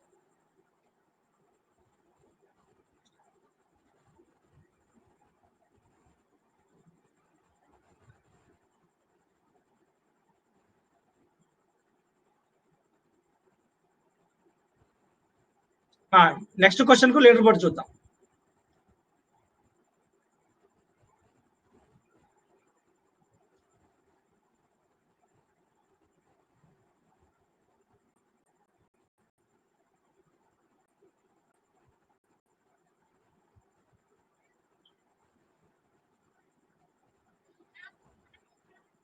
లీడర్ బోర్డు చూద్దాం ఇప్పుడు.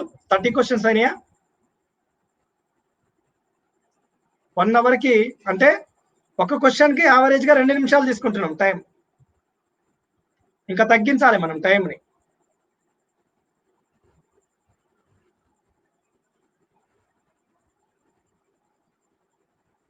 లీడర్ బోర్డ్ ఇంకా 30 క్వశ్చన్స్ కాలేదండి, 28 అయినాయి. 30 క్వశ్చన్ దగ్గర చూపిస్తా. లార్డ్ రిప్పన్, స్థానిక సంస్థల పితామహుడుగా లార్డ్ రిప్పన్ పరిగణించబడతాడు. టక్కటక్క క్వశ్చన్స్ కు ఆన్సర్ చేసే ప్రయత్నం చేద్దాం.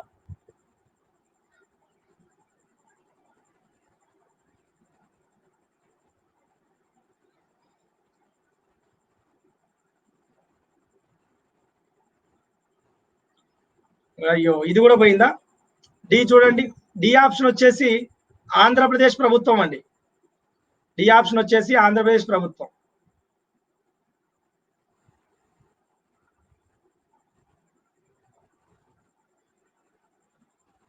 ఇటీవల కాలంలో వివాదాస్పదంగా మారినటువంటి పౌరసత్వ సవరణ అమలు చేయబోమని మొదట సుప్రీంని ఆశ్రయించిన రాష్ట్ర ప్రభుత్వాన్ని గుర్తించండి. ఆలోచించి ఆన్సర్ ఇవ్వండి.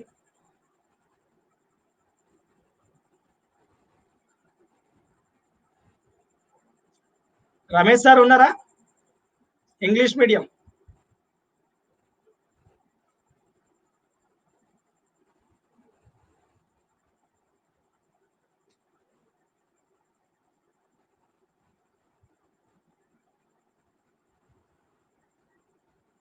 మరొక ప్రశ్న చూడండి.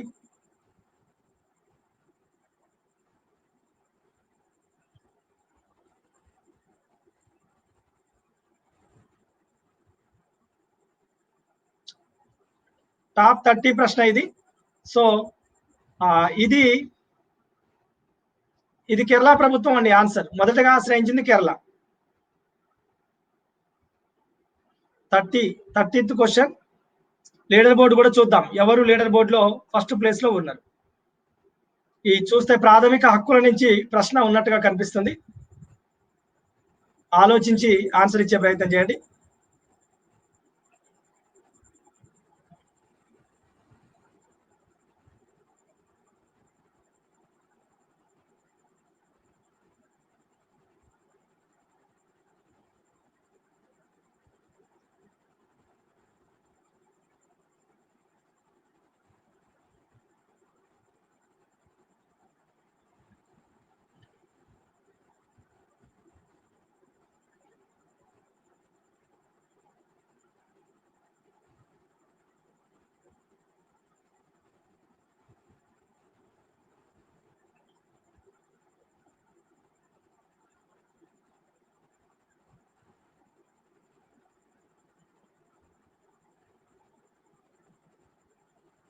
లీడర్ బోర్డు చూడండి ఒక్కసారి. 30 ప్రశ్నలకు 29 హేమ, 30 ప్రశ్నలకు 29 మురళీ సార్, 30 ప్రశ్నలకు 26 Shekhar sir. Shekhar sir third place కి వచ్చేసారు. Karim sir, Santosh sir, Radhika Reddy, Mahesh ji, Divya Chadalavada, Gautam Manchika, Bhavani Reddy madam top 10 కి వచ్చేసారు. సో సుప్రీంకోర్టు, హైకోర్టు జారీ చేసే రిట్లకు సంబంధించి స్పెసిఫిక్ గా ప్రొహిబిషన్ మాండమస్ అనేది సరైనది. ఇక్కడ హెబియస్ కార్పస్ సరైనది అయినప్పటికీ స్టేటస్ కో అనేది ఆర్డర్, ఉత్తర్వు మాత్రమే. అది కొవారెంటో సరైనది అయినప్పటికీ ఇక్కడ కూడా స్టేటస్ కో ఆర్డర్ మాత్రమే. ప్రొహిబిషన్ సరైనది అయినప్పటికీ ఇంజెక్షన్ అనేది కూడా ఇది కూడా ఒక తాత్కాలిక ఆర్డర్ మాత్రమే. ఇవి మాత్రం రిట్లు. ఓకేనా? ప్రాథమిక హక్కులకు భంగం కలిగేటప్పుడు జారీ చేయబడే ఈ రిట్లు జనరల్ గా మిగతా విషయాలలో ఇంజెక్షన్ ఆర్డర్లు, స్టేటస్ కో ఆర్డర్లు అనేవి కనిపిస్తుంటాయి. 31వ ప్రశ్న చూడండి ఒకసారి. 31వ ప్రశ్న.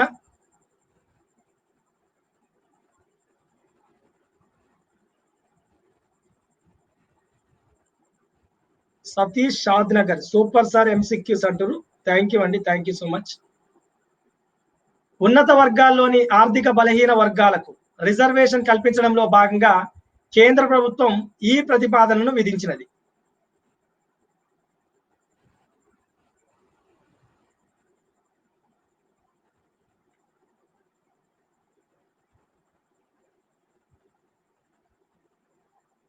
ఎందుకంటే కరెంట్ ఇష్యూ కదా, కరెంట్ ఇష్యూ కాబట్టి దాని మీద మనకు డెఫినెట్లీ అవగాహన ఉండాలి.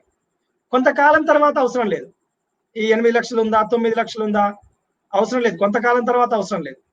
ఇది రీసెంట్ గా 103వ రాజ్యాంగ సవరణ చట్టంలో భాగంగా వచ్చింది కాబట్టి కొంత జస్ట్ కొంతవరకు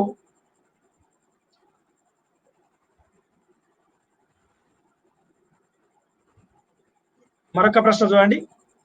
సో 8 లక్షల లోపు ఆదాయ వర్గం వాళ్ళు అవుతారు. 32వ ప్రశ్న. తొందరగా చేద్దాం ఆన్సర్స్. ఇన్ టైంలో అయిపో కొట్టాలి ప్రశ్నలన్నీ కూడా.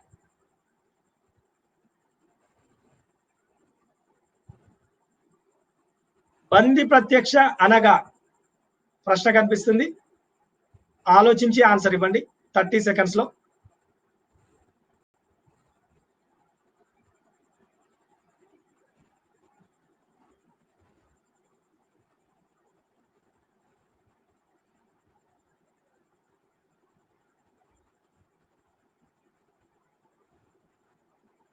బీసీబీఎస్ సత్తి ఉన్నవా?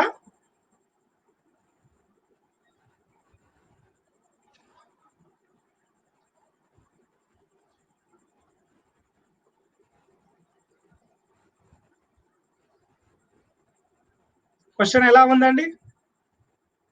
33వ ప్రశ్న చూడండి. అది న్యాయ పరిభాషకు సంబంధించిన విషయం. న్యాయ పరిభాషకు సంబంధించినటువంటి విషయం. జనరల్ గా పోలీసు పరిభాష అనుకునే పరిస్థితి ఉంటుంది. బంది ప్రత్యక్ష అంటే యాక్చువల్ గా హెబియస్ కార్పస్ అనే అర్థం. Habeas corpus. బంది ప్రత్యక్ష, ఈ హెబియస్ కార్పస్ అనే పదం ఎక్కడ మొదలవుతుంది అని అంటే, ఒక వ్యక్తిని అరెస్టు చేసినప్పుడు 24 గంటల్లో కోర్టులో ప్రొడ్యూస్ చేయనటువంటి సందర్భంలో కోర్టులు జారీ చేసేటటువంటి ప్రాథమిక హక్కులకు భంగం కలగకుండా కోర్టులు జారీ చేసేటటువంటి ఆ ఏదైతే రిట్ ఉందో ఆ రిట్టే తెలుగులో బంది ప్రత్యక్ష అంటాం. జనరల్ గా అయితే హెబియస్ కార్పస్ అంటాం. ఓకేనా?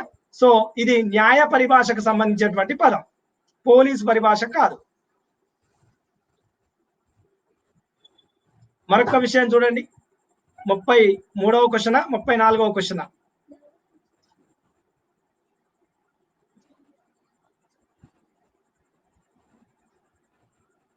మరొక క్వశ్చన్ చూడండి సార్. ఇవ్వబడిన వాటిలో ఒకసారి నేను కొత్తగా తెలుసు అనే వాళ్ళు ఎస్ అనండి. మేము మొదటిసారిగా చూస్తున్నాం సార్ మిమ్మల్ని అన్అకాడమీ ప్లాట్ఫామ్ లో. ఇప్పటి వరకు మీరు మా గన్పల్లె అనే వాళ్ళు ఒకసారి ఎస్ అనండి చూద్దాం. కొత్త వాళ్ళు రమాదేవి మారపాక ఎస్ అన్నారు. శ్రీకాంత్, ఇది దీనికి ఆన్సర్ ఇవ్వండి సార్. ఇవ్వబడిన క్రింది అంశాలలో సరి అయిన అంశాన్ని గుర్తించండి. ఒకటి మాత్రమే సరి అయిందాట. యాక్చువల్ గా ఎగ్జామినేషన్ లో మీకు మీకే ఆలోచించుకోవాలి, ఇట్లా చెప్పేది ఉండదు. బట్ ఇక్కడ మాత్రం కొద్దిగా చెప్తున్నాం. ఒకటి మాత్రమే సరి అయిన అంశం ఆట, మిగతా అన్ని కూడా తప్పుడు అంశాలాట. Which one of the not correct sentence అని అంటుండు. కరెక్ట్ సెంటెన్స్ ఏంటి? క్యాబినెట్ మిషన్ ప్లానా, సైమన్ కమిషనా, నెహ్రూ రిపోర్టా, communal అవార్డా?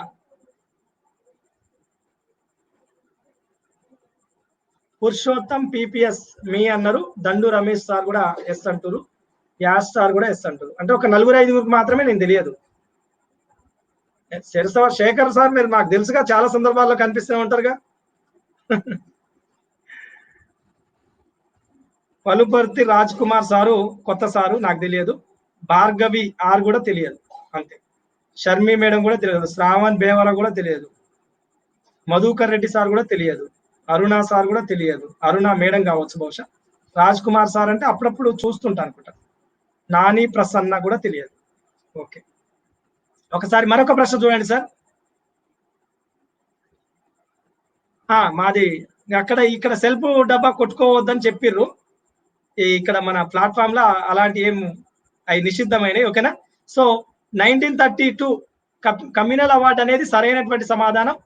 Nehru report 1928, Simon commission 1927, cabinet mission plan 1946. ఓకేనా? ఇది అండి సరైనటువంటి సమాధానం.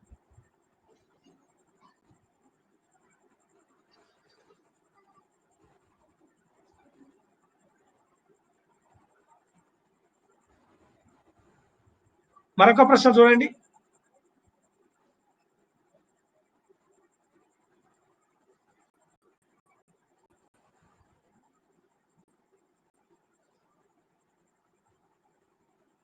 ఒక్కసారి ఇది చూడండి సార్. వెరీ వెరీ కీలకమైనటువంటి ప్రశ్నలు మాత్రమే మేము ముందుకు తీసుకురాబడ్డాం. ఓకేనా? చాలా కీలకం. ఇలాంటి ప్రశ్నకు మీరు సమాధానం వదిలేస్తే డెఫినెట్లీ దాన్ని బట్టిపట్టే ప్రయత్నం చేయండి. డెఫినెట్లీ దాన్ని బట్టిపట్టే ప్రయత్నం చేయండి. ఒక్కటి కూడా అన్ఇంపార్టెంట్ కాదు. ఇంపార్టెంట్ నేను ఇస్తా, అన్ఇంపార్టెంట్ మీరు తీసుకోండి. ఇంపార్టెంట్ మీరు తీసుకోండి, నేను అన్ఇంపార్టెంట్ అసలు ఇవ్వను. ఓకేనా? సో నేను ఒక ప్రశ్న తెచ్చిన, ఆ ప్రశ్నకు మీరు సమాధానం ఇవ్వలేదు, డెఫినెట్లీ దాన్ని బట్టిపట్టే ప్రయత్నం చేయండి. ఎగ్జామినేషన్ లో కూడా అవకాశం కోల్పోయే ప్రమాదం ఉంది. ఓకేనా? ఒక్కసారి చూడండి సార్.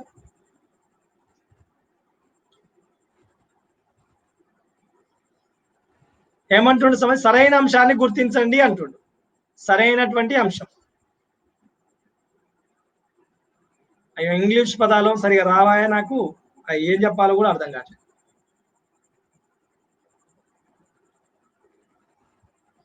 గూగుల్ ట్రాన్స్లేట్ కొట్టి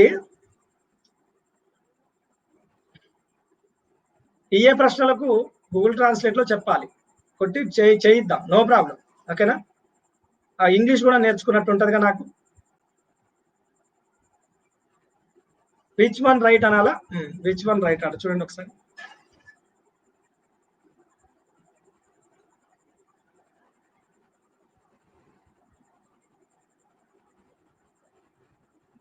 ఒక్కసారి చూడండి సార్.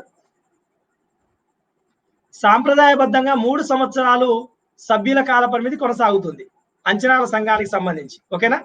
ఇది సరైనటువంటిది. ప్రతిపక్ష నాయకుడు మాత్రమే ఈ సంఘానికి చైర్మన్ అనేది తప్పు.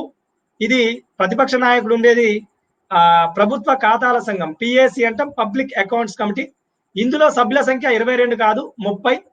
ఇందులో రాజ్యసభ సభ్యులు కాదు, లోక్సభ సభ్యులు. ఓకేనా? సో ఇలా ఆర్థిక కమిటీలు అనేది చాలా కీలకమైనటువంటి పార్ట్ పార్లమెంటరీ కమిటీల్లో. అందులో 3 కమిటీలు, అకౌంట్స్ కమిటీ కానీ, ఈ ఎస్టిమేటెడ్ కమిటీ కానీ, అదేవిధంగా పబ్లిక్ సెక్టార్ కమిటీ అంటామా ఇంగ్లీష్ లో, సో అది కానీ. ఈ 3 కమిటీలు అయితే పబ్లిక్ అండర్టేకింగ్ కమిటీస్ అంటే మేము.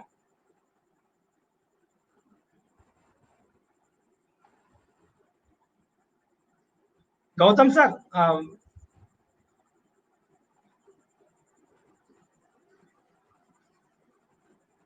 3 years అండి సభ్యుల కాలపరిమితి. సాంప్రదాయబద్ధంగా 3 years ఉంటుంది ఇది. ఓకేనా? సాంప్రదాయబద్ధంగా 3 years కొనసాగుతుంది. ఒకసారి చెక్ చేయండి మీరు. మరొక ప్రశ్న చూడండి.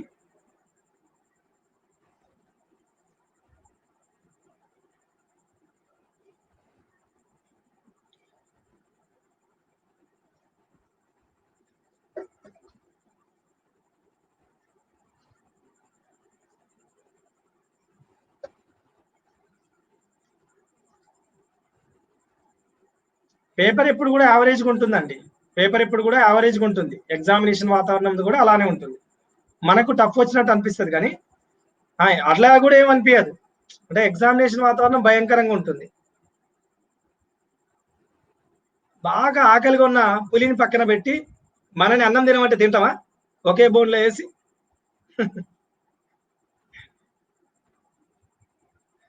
బాగా ఆకలిగా ఉన్న పులి అదే బోన్లో ఉంచి మనకు బిర్యానీ పెట్టి తిను అని అంటే తింటామా? మనం బిర్యానీ తినడేమో కానీ మనం దానికి బిర్యానీ అవుతాం.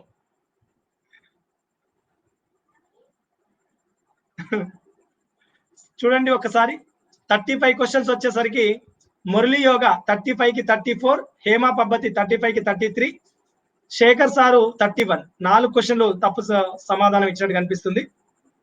వాస్తవానికి ఈ ఎగ్జామినేషన్ కూడా భయానకంగానే ఉంది. ప్యానిక్ అవుతున్నాం అనే వాళ్ళు ఒకసారి వేస్తానండి, చూద్దాం ఎంతమందికి ఉందో.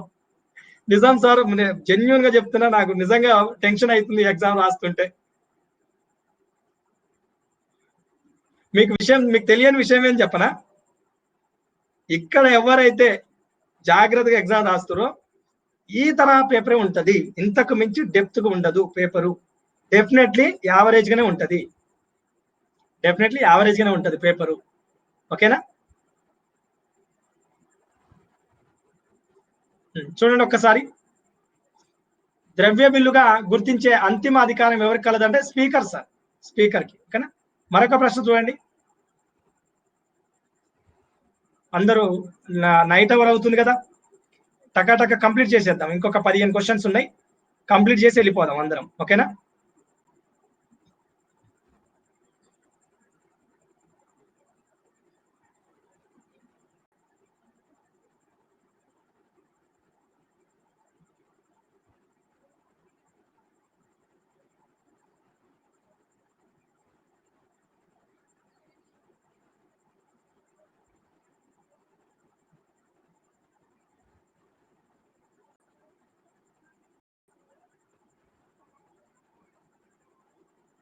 దీనికి ఆన్సర్ ఇవ్వండి, చూద్దాం ఎంతమంది సరైన సమాధానం ఇస్తారో.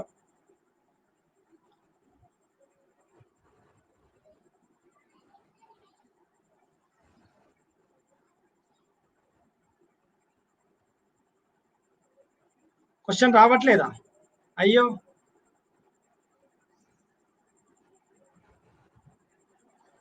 నెక్స్ట్ క్వశ్చన్ కు రీఫ్రెష్ చేస్తా.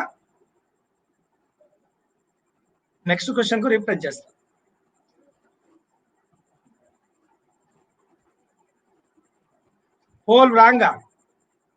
దివ్య మేడం, మీరు తప్పు పెట్టంగానే పోల్ రాంగ్ అనకండి దయచేసి.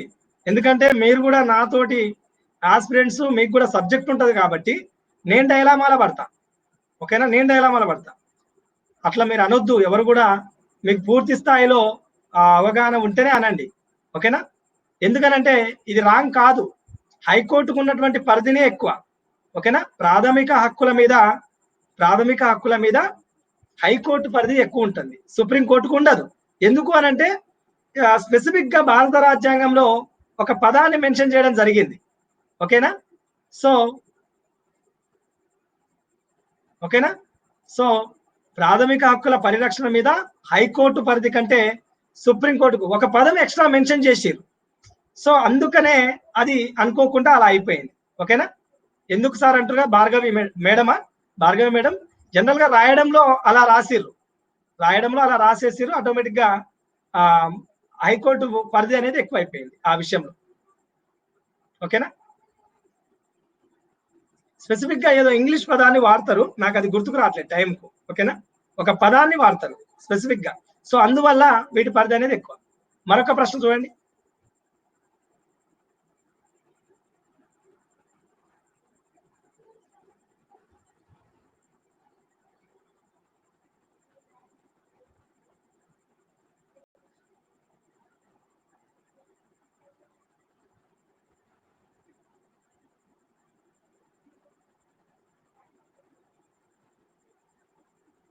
చాలా సందర్భాల్లో క్యూరేటివ్ పిటిషన్ అని వస్తుంది సార్.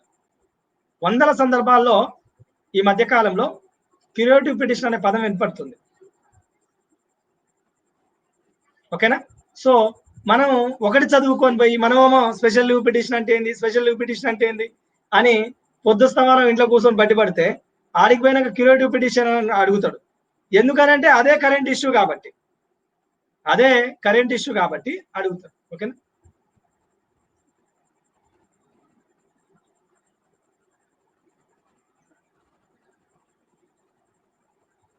పోల్ స్పీడ్ గా ఇస్తున్నట్టురా, వెళ్ళిపోదాం అన్నట్టు మళ్ళీ మీరే ఇబ్బంది పడతారు అన్నట్టు ఇవ్వడం జరుగుతుంది. చూడండి, పునఃసమీక్షకు వీలు కాని పిటిషన్లపై కూడా సుప్రీంకోర్టు అధికారం ఉంటుంది. జనరల్ గా ఆర్టికల్ 137 ఇక్కడ ఒక కోడ్ ఉంటుంది, ఓ రాశికి ఎఫ్ఎస్ఆర్ అని ప్లస్ కోర్స్ లో కూడా చెప్పిన. సో పునఃసమీక్ష అధికారం జనరల్ గా సుప్రీంకోర్టు తన నిర్ణయాన్ని తానే మార్చుకొని పునఃసమీక్ష అధికారం ప్రకారం పునఃసమీక్షించి మళ్ళీ ఒక తీర్పిస్తుంది. సో పునఃసమీక్ష చేసిన తర్వాత కూడా బాధితుడు నష్టపోతుండు అన్నప్పుడు ఒకవేళ కోర్టు ఆలోచించి ఆ నష్టాన్ని తగ్గించడమో దాని మీద ఒక ఆలోచన చేయడమో చేస్తుంది. అప్పుడు మాత్రమే క్యూరేటివ్ గా పిటిషన్ ని తీసుకోవడం జరుగుతుంది. సో అలాంటి పిటిషన్ క్యూరేటివ్ పిటిషన్ అంటాం. సో పునఃసమీక్షకు వీలు కాని పిటిషన్లపై కూడా సుప్రీంకోర్టుకు ఉన్నటువంటి అధికారమే వీలు కాని పిటిషన్లను కూడా స్వీకరిస్తుంది. సో దాన్నే సుప్రీంకోర్టుకు ఉన్నటువంటి అధికారం క్యూరేటివ్ పిటిషన్ అధికారం అంటాం. స్పెషల్ లీవ్ పిటిషన్ తెలుసు. ఓకేనా? సరే, ఒక 40 minutes టైం ఇస్తా. సరే, ఈ క్వశ్చన్ అంటే ఒక్కసారి చూడండి sir.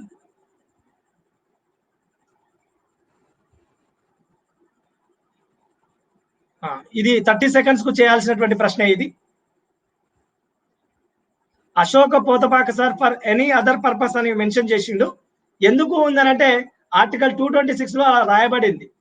For any other purpose అని పదాన్ని కూడా మెన్షన్ చేసిరు జనరల్ గా ఈ ప్రాథమిక హక్కులకు సంబంధించినటువంటి విషయాలపైన. సో ఆటోమేటిక్ గా ఇంకా సుప్రీంకోర్టుకు ఉన్నటువంటి అధికార పరిధి కంటే ప్రాథమిక హక్కుల మీద అశోక పోతపాక సార్ కొట్టిండు చూడండి. ఫర్ ఎనీ అదర్ పర్పస్ అనే పదం ఉండడం వల్ల భార్గవి మేడం అర్థమవుతుందా? సో ఆటోమేటిక్ గా దాని పరిధి అనేది పెరిగింది. ఓకేనా మేడం? భార్గవి మేడం ఉన్నారా, వెళ్ళిపోయిర్రా? చూడండి, ఈ ప్రశ్నకు ఆన్సర్ ఇవ్వండి సార్. ఇది కూడా కరెంట్ ఇష్యూ సార్, ఈ రోజు పేపర్ లో కూడా వచ్చింది. హెచ్ఎస్ బ్రహ్మ మాజీ ఎన్నికల అధికారి ఊకే స్థానిక సంస్థలకు ఎన్నికల జాబితా తయారు చేయడం, లేకపోతే మన ఎంపీ ఎలక్షన్లకు ఎన్నికల జాబితా తయారు చేయడం, లేకపోతే ఎమ్మెల్యే ఎన్నికలకు జాబితా తయారు చేయడం, ఇలా ప్రతిసారి జాబితా తయారు చేస్తే చాలా ఖర్చు అవుతుంది. ఒక దేశం ఒకే జాబితా ఉంటే సరిపోతుందని ఈ రోజు కూడా పేపర్లో ఇవ్వడం జరిగింది. ఓకేనా? గతంలో ప్రీవియస్ బిట్ కూడా 2012 గ్రూప్ 2 పేపర్ లో కూడా ప్రీవియస్ బిట్ ఇది. హెచ్ఎస్ బ్రహ్మ, అవును బ్రహ్మం. చూడండి ఒకసారి 38 క్వశ్చన్స్ అయిపోయినాయి. 39th క్వశ్చన్ చూద్దాం ఒకసారి. కేశవానంద భారతి కూడా చనిపోయాడు అంటారు కదా. సో ఇలాంటివన్నీ కూడా కరెంట్ పాలిటీ కంటెంట్ పాలిటీగా మారుతుంది. కరెంట్ పాలిటీ కంటెంట్ పాలిటీగా మనం తీసుకుంటే డెఫినెట్లీ సక్సెస్ అవుతుంది. కాబట్టి ఏదో పుస్తకం చదివినాం, దాన్నే బట్టి పెట్టినాం, దాన్నే పెట్టినాం, అదే స్పెషల్ పిటిషన్, అదే ఆర్టికల్ 14, అదే ఆర్టికల్ 13, అదే ఆర్టికల్ 12 అని అంటే మాత్రం సక్సెస్ రాదు. ఓకేనా, సక్సెస్ రాదు, 100% రాదు. ఇక మీరు ఎవరైనా అడగండి, లేకపోతే ఇంకా మీ ఇష్టం. సార్కు తెలియక చెప్తున్నాను అనుకుంటే మీ ఇష్టం. ఆర్టికల్ 325 సార్, ఆర్టికల్ 325 ప్రకారం ఓటర్ల జాబితా ఈ రోజు మార్నింగ్ పేపర్ లో రావడం వల్ల ఈ ప్రశ్న ఇవ్వడం జరిగింది. గతంలో కూడా ప్రీవియస్ గా కూడా ఈ బిట్టు పడ్డది. ఒకే దేశం ఒకే జాబితా, ఒకే దేశం ఒకే ఓటర్ల జాబితా, ఒకే జాబితా రావాలని చెప్పింది హెచ్ఎస్ బ్రహ్మం గారు. మరొక ప్రశ్న చూడండి సార్. 15 పేపర్లు ఇస్తా సార్, అల్ల ఒక పేపర్ దిగాలి. ఈ 6 నెలల ఎగ్జామ్ జరుగుతాయి. 15 పేపర్లు ఇస్తా నేను. ఈ 6 నెలల గ్రూప్ 2 ఎగ్జామ్ జరిగితే దాదాపు అయ్యే ప్రశ్నలు దిగుతాయి. దాదాపు మనం చెప్పేటటువంటి ప్రశ్నలు దిగుతాయి. 15 పేపర్లు కూడా ఏముండవు వాస్తవానికి, ఒక 4-5 పేపర్లలోనే దిగాలి. ఒకసారి చూడండి, మరొక ప్రశ్న చూడండి.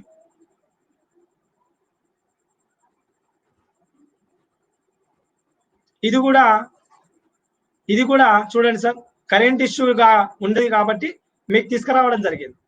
మనకు వాస్తవానికి అఖిల భారత సర్వీసెస్ సిలబస్ అంటే చాలా తక్కువ పార్ట్ ఉంటుంది, బట్ ఇది కరెంట్ ఇష్యూ. ఇది కరెంట్ ఇష్యూ కాబట్టి మీకు ఈ రోజు ప్రశ్న రూపంలో వచ్చింది.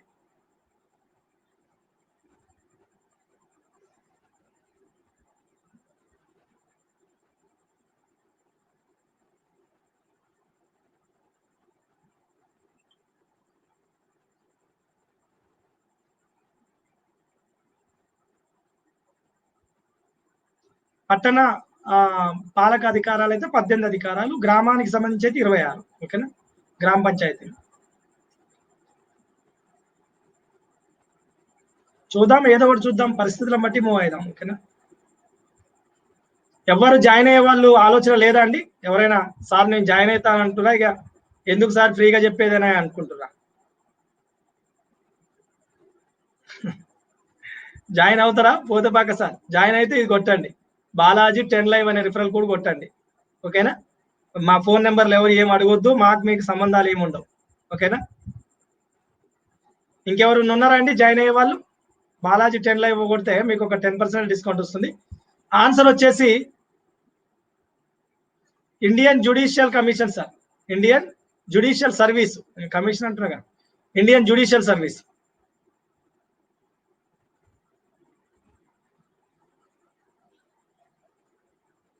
హుసేన్ అప్ప కూడా జాయిన్ అవుతా అంటుర్రు. ఓకే,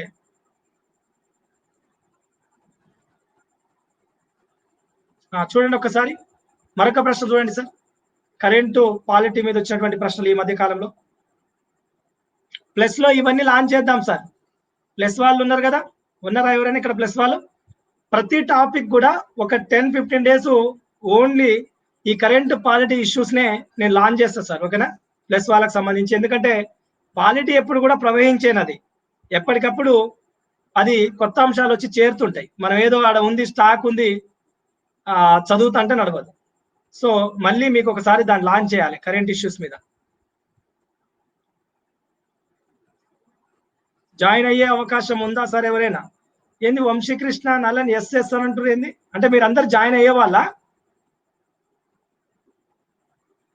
నాకు అర్థం కాలేదు.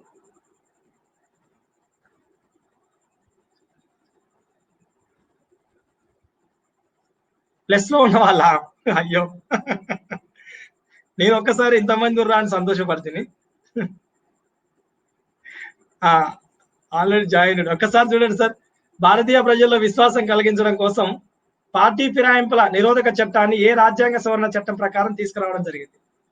ఒక్కసారి ఆలోచించి ఇవ్వండి సార్, ఆలోచించి ఇవ్వండి. 40వ ప్రశ్న లీడర్ బోర్డు చూద్దాం. లీడర్ బోర్డులో టాప్ ప్లేస్ లో ఉన్నటువంటి వారియర్, ఈ రోజు వారియర్ అంటే ఇంకా 10 ప్రశ్నలు ఉన్నాయి కానీ 40వ ప్రశ్న దగ్గర చూస్తున్నాం.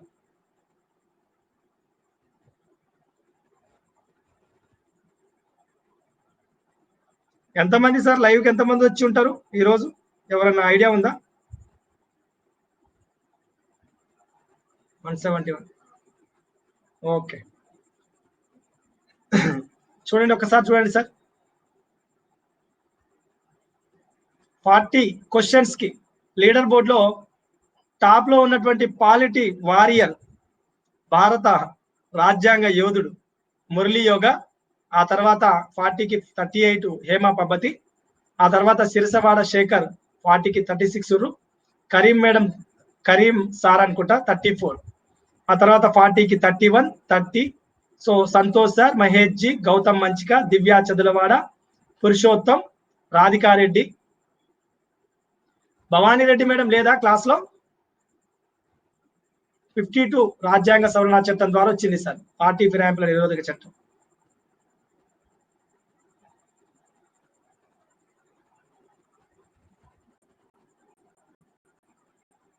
మరొక ప్రశ్న చూడండి. అశోక్ పోతపాక సారు ఈ ప్రశ్నకు తప్పుడు సమాధానాన్ని గుర్తించిండు లాస్ట్ టైం. ఒకే ఒక్క యోధుడు. తర్వాత చర్చిద్దాం అనుకున్నాం కానీ 11 మీరేనా భవానీ మేడం? ఓకే, టాప్ 10 లో లేరని చూస్తున్నా. సో అందుకనే మరొక్కసారి ఈ ప్రశ్నను మీ ముందుకు తీసుకొచ్చిన. ఓకేనా, ఒక్కసారి ఆన్సర్ ఇవ్వండి సార్. ఫ్లోర్ క్రాసింగ్ అంటే ఏంటి? ఫ్లోర్ ఎక్కుతురు. ఓకేనా, కొద్దిగా ఇచ్చేసిన క్లూ ఇచ్చేసిన.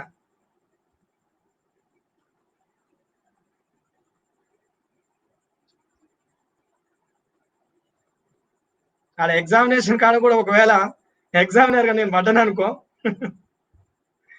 ఇస్తా, క్లూ ఇచ్చేస్తా వెంటనే.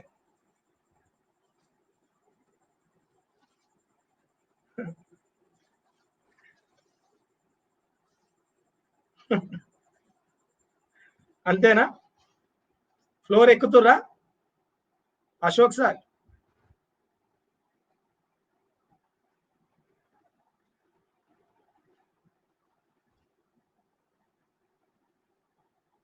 కార్పెట్ క్రాస్ అంటారేమో, ఇక ఫ్లోర్ దిగుతుర్రు అనుకో రాత్రి.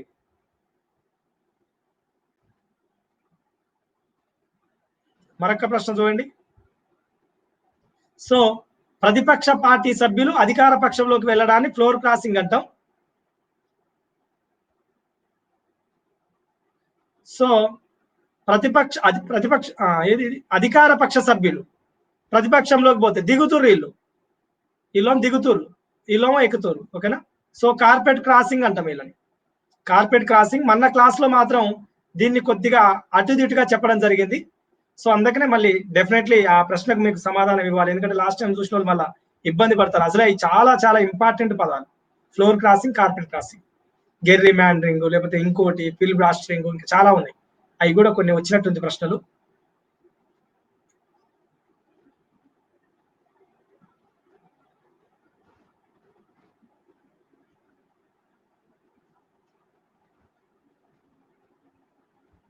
ఈ ప్రశ్నకు ఆన్సర్ ఇవ్వండి సార్.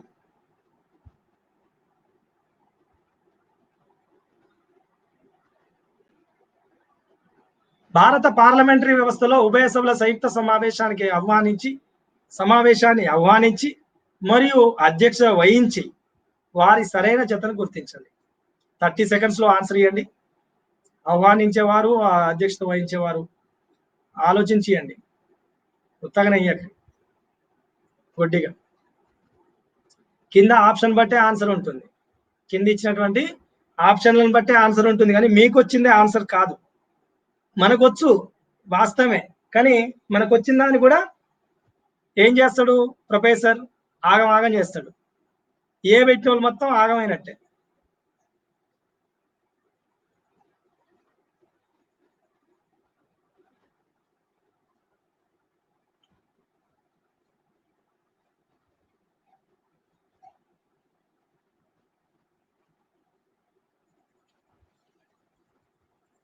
నో ప్రాబ్లం, పెరుగుతుంది, ఏం కాదు. మీరు జెన్యున్ గా చదువుతున్నారు, ఇక దానికి ప్రాబ్లం ఏముంటుంది సార్?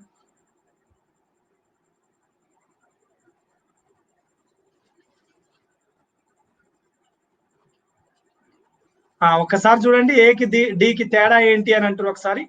అయితే ఈ తరహా ప్రశ్నలు మనకు ప్రీవియస్ ఎగ్జామినేషన్ లో చాలా సందర్భాల్లో కనిపిస్తున్నాయి సార్. ఓకేనా? ఎప్పుడు కూడా ఇలా వచ్చినప్పుడు ఏంటంటే, ఆహ్వానించు అనే పదం మొదటి పదంగా, అధ్యక్షత వహించే పదం రెండవ పదంగా మనం కూడా వరుస సమాధానాలను గుర్తించాలి. ఆహ్వానించేది స్పీకర్, అధ్యక్షత వహించేది రాష్ట్రపతి అవుతాడు కాబట్టి ఇది తప్పు. ఓకేనా? ఆహ్వానించేది రాష్ట్రపతి, అధ్యక్షత వహించేది స్పీకర్ కాబట్టి ఇది సరైనటువంటి సమాధానం అవుతుంది. క్లియరా సార్? రాజేందర్ సార్, ఓకేనా? ఈ తరహా ప్రశ్నలు ప్రీవియస్ పేపర్లలో నెంబర్ ఆఫ్ క్వశ్చన్స్ కనిపిస్తాయి మీకు. ఓకేనా? నెంబర్ ఆఫ్ క్వశ్చన్స్ కనిపిస్తాయి కాబట్టి జస్ట్ మనకు తెలిసిన దాన్ని తప్పు చేయడం లాజిక్కే. Examination hall లాజిక్కే, తెలివే. బట్టి విధానాన్ని ఎవరు చూడరు. మనకి ఎగ్జామినేషన్ హాల్లో అందరం చదువుతాం, అందరికి జ్ఞాపక శక్తి అదే ఉంటది. కానీ కొందరు సక్సెస్ ఎందుకు అవుతారంటే లాజిక్, తెలివి ఉపయోగించడం. చూసుకోవాలి, అన్ని చూసుకోవాలి. ఏకి చూసి ఏ ఫిక్స్ అయిపోవద్దు నాకు వచ్చని. ఎప్పుడు కూడా సమాధానం వస్తే ఒక్కటే చూడొద్దు, 1 చూడాలి, 2 చూడాలి, 3 చూడాలి, 4 చూడాలి. ఓకేనా? సాయి సార్ అలా వస్తాడు, ఇలా పోతాడు. Good evening Sai sir. అంటే ఇంగ్లీష్ మీడియం కావచ్చు బహుశా. మరొక ప్రశ్న చూడండి సార్, మరొక ప్రశ్న చూడండి.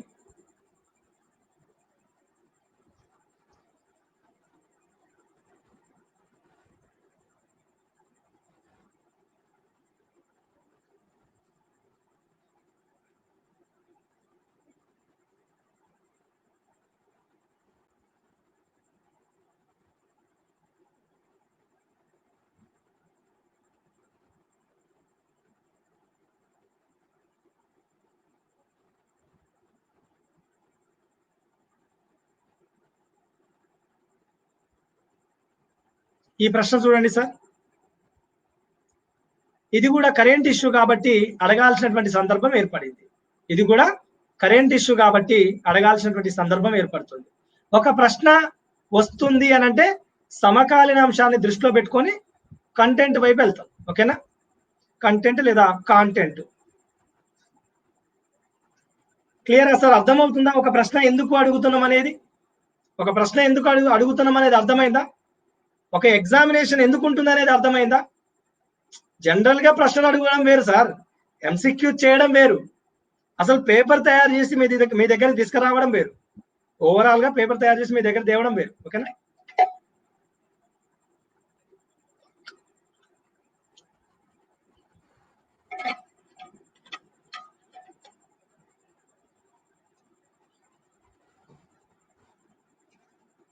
ఒకసారి చూడండి, 243K ఈ మధ్యలో లొల్లి అవుతుంది కదా, రాష్ట్ర ఎన్నికల కమిషన్ సంబంధించినటువంటి విషయాలు.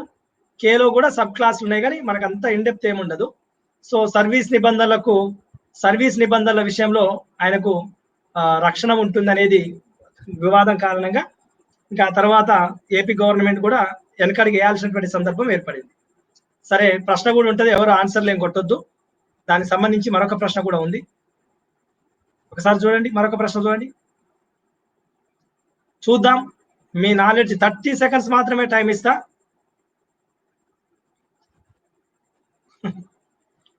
30 సెకండ్స్ మాత్రమే టైం ఇస్తా, ఆన్సర్ ఇవ్వాలి సార్. ఎంతమంది కరెక్ట్ ఇస్తారో చూద్దాం. నిమ్మగడ్డ వరకు అయితే బాగానే గుర్తుంటది అందరికి, నిమ్మగడ్డ వరకు అయితే గుర్తుంటది.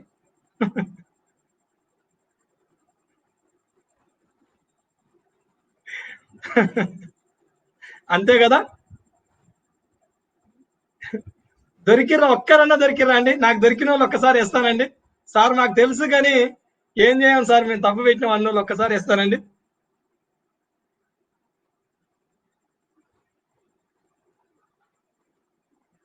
దొరకలేదా? వికీ విద్యా మేడం యాడికి పోయారు? అసలు క్లాస్ కూడా రావట్లేరు.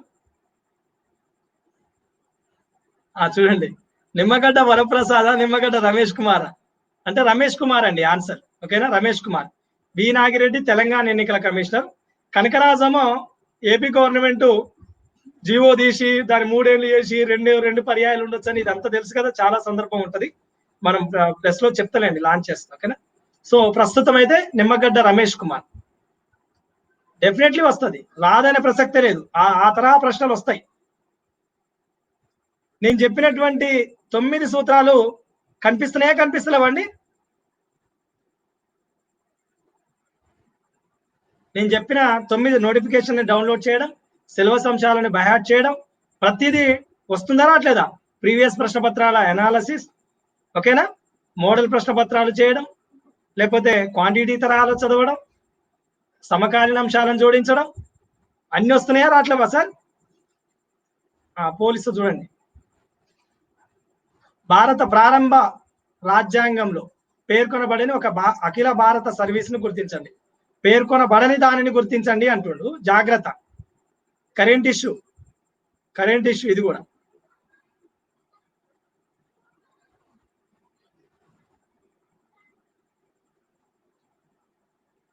పెట్టిరా సార్? దొరికిరు, చాలా మంది దొరికిరు.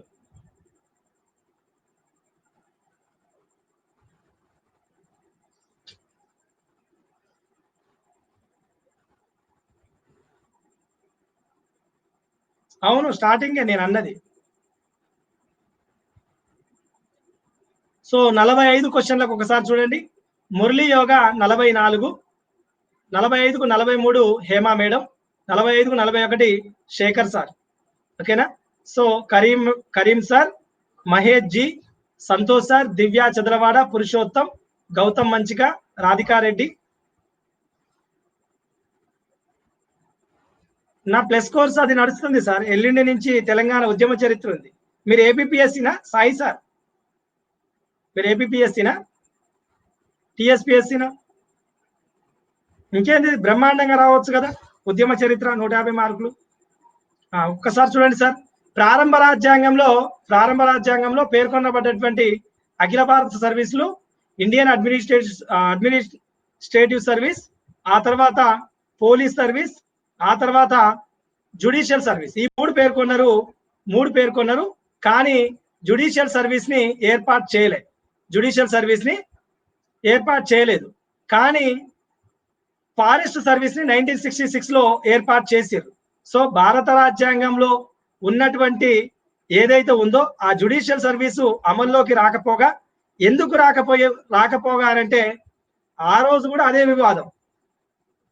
స్వతంత్ర న్యాయ వ్యవస్థ అనేది ఈ ప్రభుత్వాలు వీళ్ళని ఎంపిక చేస్తే ఆ పారదర్శకత, ఏమంటాం దాన్ని, ఇంకా ఆ పారదర్శకత అనేది లోపిస్తుందేమో. ఆ స్వతంత్ర ప్రతిపత్తి అనే దానికి గండి కొడితే బేసిక్ స్ట్రక్చరే దెబ్బతిన్నట్టు అవుతుంది కదా.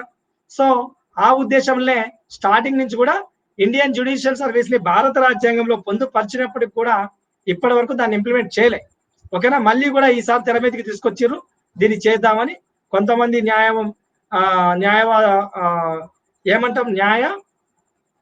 నాలెడ్జ్ ఉన్న వాళ్ళని, ఏదో అంటాం కదా. సో ఆ నాలెడ్జ్ ఉన్న వాళ్ళని వాళ్ళు కొంతమంది ఏమో ఓకే అంటారు, ఇప్పటికి కూడా కొంతమంది ఏమో వ్యతిరేకిస్తారు, ఓకేనా? ఇది అన్నట్టు, ఓకేనా? అర్థమైందా? న్యాయ కోవిధులు. సో భారత రాజ్యాంగంలో మెన్షన్ చేసిన ఈ మూడే సార్. క్లియరా Rajavardhan sir? Judicial service, administrative service, police service. కానీ ఇంప్లిమెంట్ చేసింది అడ్మినిస్ట్రేటివ్ సర్వీస్, పోలీస్ సర్వీసే. కానీ ఆ తర్వాత మన కాలంలో ఫారెస్ట్ సర్వీస్ తీసుకొచ్చారు. ఫారెన్ సర్వీస్ కాదు సార్. ఫారెన్ సర్వీస్ ఉంది కానీ అది కేంద్ర సర్వీస్, అది సెంట్రల్ సర్వీస్. ఫారెస్ట్ సర్వీసా ఫారెన్ సర్వీసా చాలా మందికి కన్ఫ్యూజన్ ఉంటుంది. ఫారెస్ట్ సర్వీసే all India service, foreign service all India service కాదు, అది సెంట్రల్ సర్వీస్, ఓకేనా? అందరు క్లియర్ గా సార్? డౌట్ ఉన్న వాళ్ళందరూ కూడా ఎవరైతే డౌట్ ఉన్నారో క్లియర్ అనండి ఒక్కసారి. మరొక ప్రశ్న చూడండి సార్.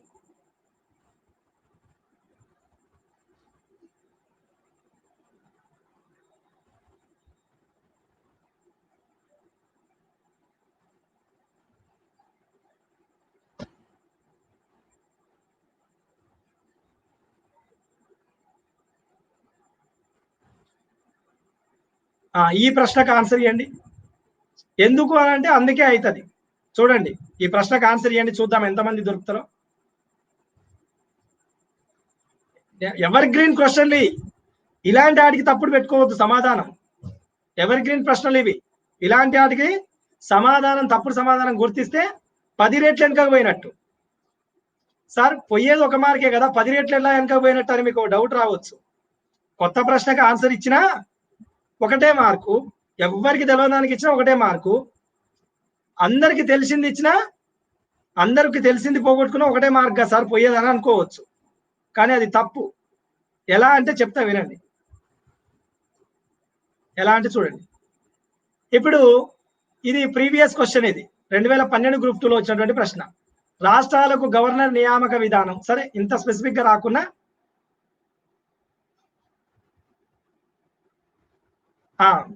నాకు కూడా అంత స్పెసిఫిక్ ఐడియా అయితే లేదు, బట్ అందుకనే 2012 క్వశ్చన్ అని చెప్తున్నా. 2012 క్వశ్చన్ 12లో వచ్చినటువంటి పేపర్. భారత సమైక్య విధానం అంటేనేమో కంప్లీట్ గా రాష్ట్రానికి అధికారాలు ఉండడం, రాష్ట్రాలకు అధికారాలు ఉండడం.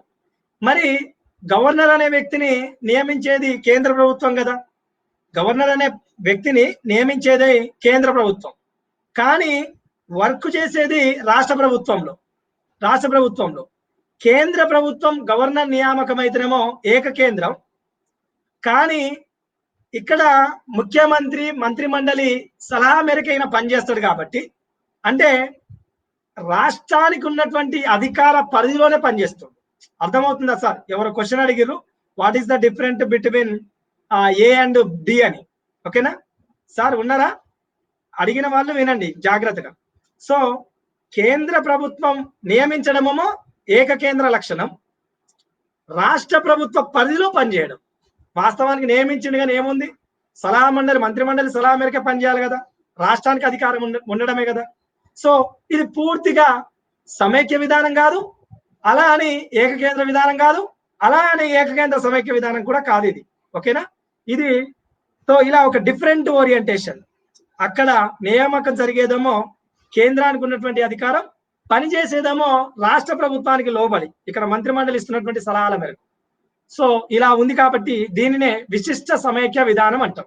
విశిష్ట సమైక్య విధానం. అర్థమైందా సార్? క్లియరా? ఆనంద్ సార్.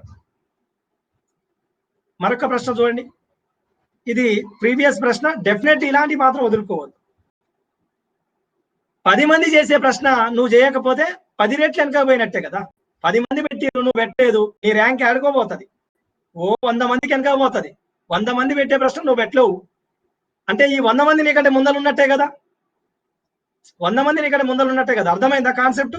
అందరు పెట్టే ప్రశ్న నువ్వు పెట్టకపోతే 1000 ర్యాంకులు వెనకపోతావు. 1000 ర్యాంకులు వెనకపోతావు.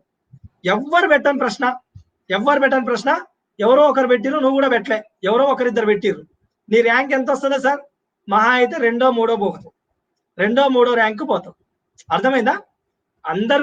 అర్థమైందా సార్? అందరికి అర్థమైందా? లాజిక్ అర్థమైందా నేను చెప్పింది?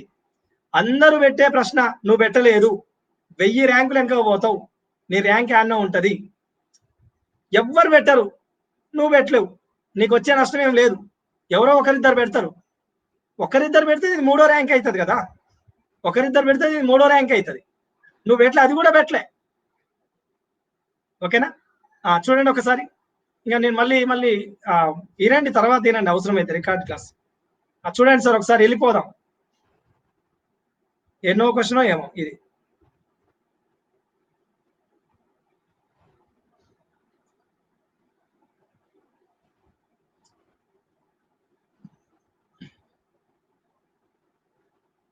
అమ్మ ఇంకా 10 క్వశ్చన్లు ఉన్నాయా సార్?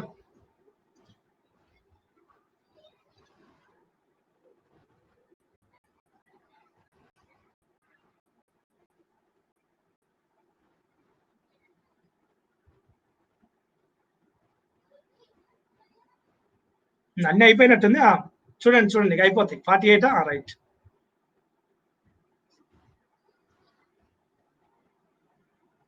యూపీఎస్సి ప్రశ్నల సరళి అంటే యూపీఎస్సి ఫ్యాకల్టీస్ ఉంటారు కదా, వాళ్ళ క్లాసెస్ వినండి, నా క్లాస్. ఎందుకంటే నేను చెప్పేది కంప్లీట్ గ్రూప్ 2 టైప్. ఎవరి ఓరియంటేషన్ వాళ్ళకు ఉంటుందండి, ఎవరికి నాలెడ్జ్ వాళ్ళకు ఉంటుంది. ఒకరి కాంటికంటే ఇబ్బంది అవుతుంది. మన ప్లాట్ఫామ్ మీద సివిల్స్ ఫ్యాకల్టీస్ ఎక్కువ. ఓకేనా? సో డెఫినెట్లీ మీకు అవకాశం ఎక్కువ దక్కుతుంది. ఇది చూడండి ఒక్కసారి. కేంద్ర ప్రభుత్వం 42వ రాజ్యాంగ సవరణ చట్టం ద్వారా డాష్ విషయాన్ని సవరించినది. ఒక్కసారి జాగ్రత్తగా చూసి ఆన్సర్ ఇవ్వండి సార్.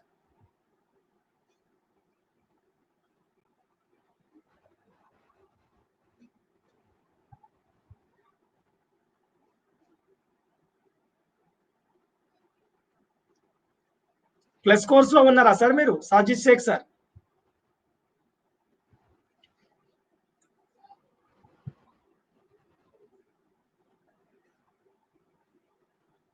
చూడండి, బాలాజీ చిరబైన్ అని కొట్టి చూడండి, ఇండియన్ పాలిటీ క్లాసెస్ అని కొట్టి చూడండి. మన ప్లాట్ఫామ్ లో number of faculties Indian polity సంబంధించి చూడండి. ఎవరిది అర్థమైతే వాళ్ళకి చూడండి, నాది అర్థమైతే నాదేం చూడండి. ఓకేనా? మరొక ప్రశ్న చూడండి. చూసిరా సార్ ప్రశ్న ఎలా వచ్చిందో? సింపులే. మనం ఏమనుకుంటాం, అవిన్య తూజ, అడవులు, విద్యా, న్యాయ కొలతలు, ఈసారి బాలాజీ సార్ బాగానే కోడ్ కూడా చెప్పి నా కోడ్ బయటికి తీస్తా అని రెడీగా ఉంటాం. కానీ ఆడికి పోతారు బాలాజీ సార్ కోడ్ దేనికి పనికిరాడు. ప్రశ్న వేరే తిరిగిస్తాడు. అసలు ఉమ్మడి జాబితా నుంచి రాష్ట్ర జాబితాకు వచ్చిందా, రాష్ట్ర జాబితా నుంచి ఉమ్మడి జాబితాకు వచ్చిందా, లేకపోతే కేంద్ర జాబితా నుంచి ఉమ్మడి జాబితాకు వచ్చిందా? ఇక మా వికీ విద్యా మేడం అయితేనేమో అవిన్య తూజ రెడీగా ఉంటది. తీసి ఫస్ట్ ఎగ్జామినేషన్ పేపర్ ఇవ్వగానే అవిన్య తూజ, ఆ అంటే అడవులు, వి అంటే విద్య, న్యా అంటే న్యాయ పరిపాలన, తు అంటే తూనికల కొలతలు, జా అంటే జనాభా నియంత్రణ. సో ఇలా కూడా ప్రశ్న వచ్చే అవకాశం ఉంటుంది. అందుకనే నేను ముందే తీసుకొస్తున్నా. రాష్ట్ర జాబితాలో ఉన్నటువంటి 66 అంశాలలో 5 అంశాలని మైనస్ చేస్తూ, 5 అంశాలను తొలగిస్తూ, ఇక్కడ 47 అంశాలు ఉండే ఉమ్మడి జాబితాలో ప్లస్ 5 అంశాలు చేసిరు, 52 అంశాలు అయినాయి. అర్థమైందా సార్? అందరికి అర్థమైంది కదా? సో రాష్ట్ర జాబితాలో ఉన్నటువంటి అంశాలని ఉమ్మడి జాబితాలో మీకు అర్థం అవుతుందా?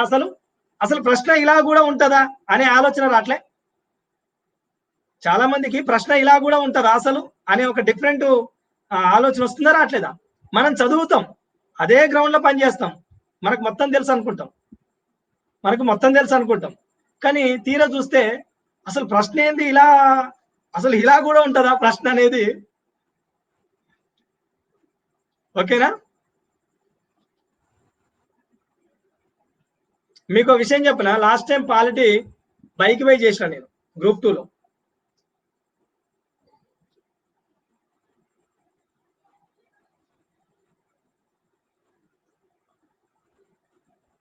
ఓకేనా? సో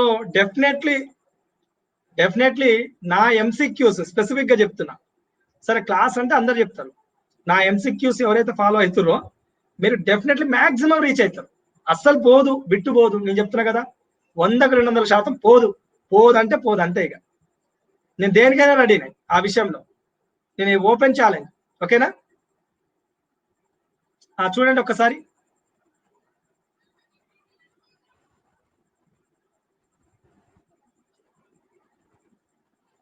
నేనేమంటున్నంటే ఈ బిడ్ బ్యాంకు నేను ఎగ్జామినేషన్ ముందు కొన్ని పేపర్స్ అంటే పేపర్లుగా ఇస్తా నేను. అంటే 15 పేపర్లు ఒకసారి, మరొక 15 పేపర్లు. ఎందుకంటే ఎగ్జామినేషన్ లేట్ అయింది అనుకోండి, మళ్ళీ కరెంట్ ఇష్యూస్ తోటి కంటెంట్ వైపు చూసి పేపర్ తయారు చేయాలి. మీరు ఏదో వెనకట ఒక 1 ఇయర్ క్రితం వచ్చిన మోడల్ పేపర్ దాని ముందర పేజ్ అట చింపేసి మళ్ళీ మార్కెట్లోకి విడుదల చేస్తాడు. కొత్తగా ఇవ్వాలనే గ్రూప్ 2 ఇప్పుడు ఎగ్జామ్ జరగగానే ఈ చూసి ప్రాక్టీస్ చేసుకోవాలి. ఎందుకు ఏమిటికి పనికి వస్తాయి చెప్పండి? 30 మార్కులు కూడా రావు, 30-40 కూడా రావు అల్లంగా. అంటే కరెంట్ అసలు చూసిరా, మనం మొత్తం కరెంట్ ఇష్యూసే కదా.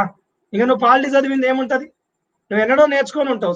సార్ చాలా ఫేమస్ ఫ్యాకల్టీ కదా అని నువ్వు ఎన్నడో నేర్చుకుంటావు. సో పాలిటీ అనేది జీవన విధానం, ప్రవహించే నది. 24 గంటలు కొత్తగా వచ్చి చేరుతూనే ఉంటది అంశాలు. న్యాయ వ్యవస్థ, సుప్రీంకోర్టు న్యాయ వ్యవస్థ అన్నాం సార్, 24 గంటలు కొత్త అంశాలు వచ్చి చేరుతాయి. ప్రాథమిక హక్కులు 24 గంటలు కొత్త అంశాలు వచ్చి చేరుతాయి.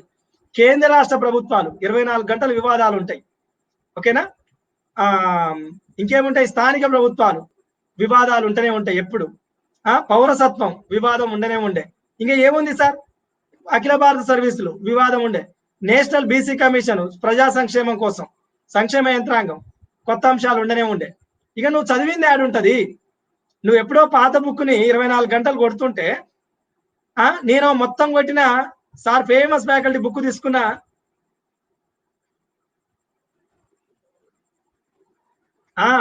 సో నేను ఫేమస్ ఫ్యాకల్టీ బుక్ తీసుకున్న అల్లంగా రాలేదు, వేస్ట్ గా చదివిన ఈ బుక్ అంటే నడవదు. ఓకేనా? అది తప్పు, సార్ మీద తప్పేయద్దు. మీరు దాన్ని చేసుకోవాలి, అప్డేట్ చేసుకోవాలి. మరొక ప్రశ్న చూడండి సార్. వెళ్ళిపోతురు సార్, అంతా ముచ్చట చెప్తున్నారు అని వెళ్ళిపోతున్నట్టుంది. చూడండి, ఒకరిద్దరు పోయినట్టుంది. ఇది చూడండి సార్, ఈ ప్రశ్న ఇవ్వండి సార్. వెళ్ళిపోదాం, మనం కూడా వెళ్ళిపోదాం.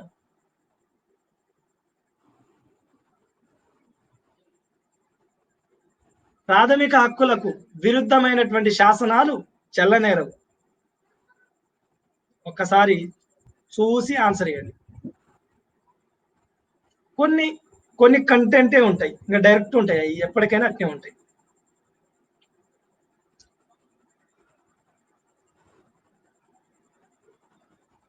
అమ్మా,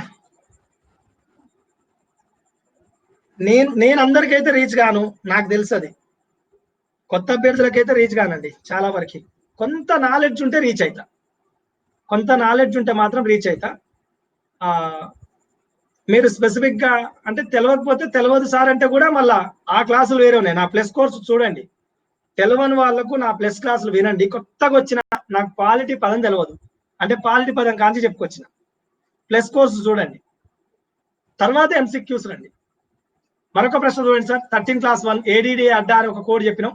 ప్లస్ కోర్సులో విన్న వాళ్ళకి అర్థమవుతుంది. 1 2 3 4 13 1 13 2 13 3 13 4 క్లాసులు. ఏ అంటే యాంటీ ఏ చట్టాలు చెల్లనేరం అని చెప్పినాం. ఓకేనా? So 1 is right answer. మరొక ప్రశ్న చూడండి, వెళ్ళిపోదాం. నేను కూడా అన్నం తినాలి కదా, నేను అన్నం తినలే. ఒక్కసారి చూడండి సార్.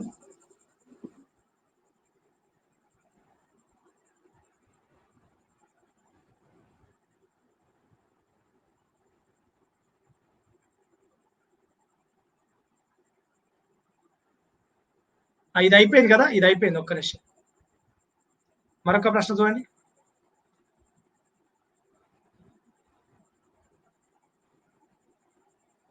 ఎన్ని క్వశ్చన్లు అయినాయి సార్?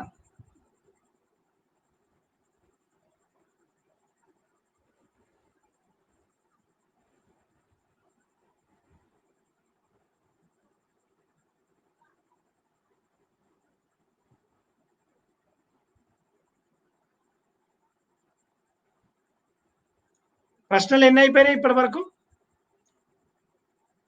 ఎవరికైనా ఐడియా ఉందా? సరే, 50 కాలేదు, అయినాయా? మరొక లాస్ట్ ప్రశ్న చూడండి. అయితే ఇది ఒక్క ప్రశ్న చూడండి, ఈ ఒక్క ప్రశ్న చూస్తే వెళ్ళిపోదాం, అందరం వెళ్ళిపోదాం.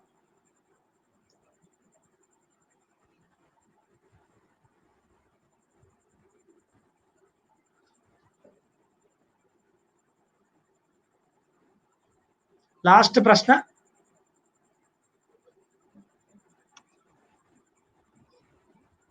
లీడర్ బోర్డ్ లో టాప్ ప్లేస్ లో ఎవరులో చూద్దాం. ఓకేనా? Top 10 members.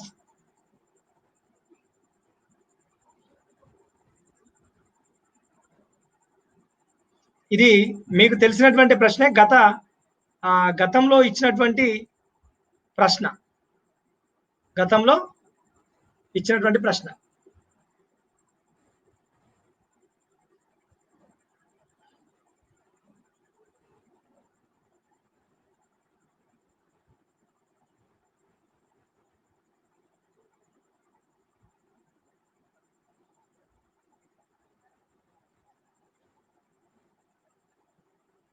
చూద్దాం. ఇప్పుడు మనకు లీడర్ బోర్డ్ కనిపిస్తుంది కదా, 50 అయినాయా, ఎంత అయినాయి? 50 చేసి వెళ్ళిపోదాం. టాప్ 50 అన్నాం కదా, వెళ్ళిపోదాం, అందరం వెళ్ళిపోదాం. ఓకేనా?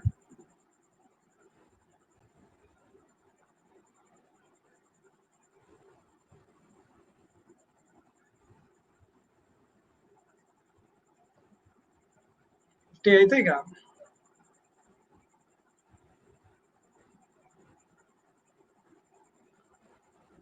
49 అయినాయండి. లాస్ట్ క్వశ్చన్ చూడండి, ఇక లాస్ట్ క్వశ్చన్. ఓకేనా? ప్రాథమిక అధికార పరిధి మినహాయింపు అని అంటే ఇది మినహాయింపు లేదు అని అంటున్నాం, అంటే ప్రాథమిక అధికార పరిధిలోకి వస్తుంది అని అంటున్నాం. ఇది ఒక్కటి వస్తుంది, మిగతా అన్ని కూడా మినహాయింపులు ఉన్నాయి. ఓకేనా? క్వశ్చన్ ఇండైరెక్ట్ అడగడం, డైరెక్ట్ అడగచ్చు. క్రింది వాటిలో ప్రాథమిక అధికార పరిధిలోకి వచ్చే అంశం ఏంటంటే డైరెక్ట్ గా మీకు ఐడియా ఉంటుంది, కానీ దీంట్లో కూడా ఇండైరెక్ట్ లో అడగడం, దీంట్లో కూడా ఇండైరెక్ట్ లో అడగడం. భారత సర్వోన్నత న్యాయస్థాన అధికారమైన ప్రాథమిక అధికార పరిధి నుంచి డాష్ అంశానికి మినహాయింపు లేదు. క్వశ్చన్ అదే డైరెక్ట్ అడిగే బదులు కొద్దిగా ఇండైరెక్ట్, అంతే. లాస్ట్ ప్రశ్న, ఈ లాస్ట్ ప్రశ్నకు ఆన్సర్ ఇచ్చి లీడర్ బోర్డ్ లో ఫస్ట్ ప్లేస్ లో అండ్ టాప్ 10 ప్లేస్ లో ఎవరెవరో చూద్దాం ఒకసారి.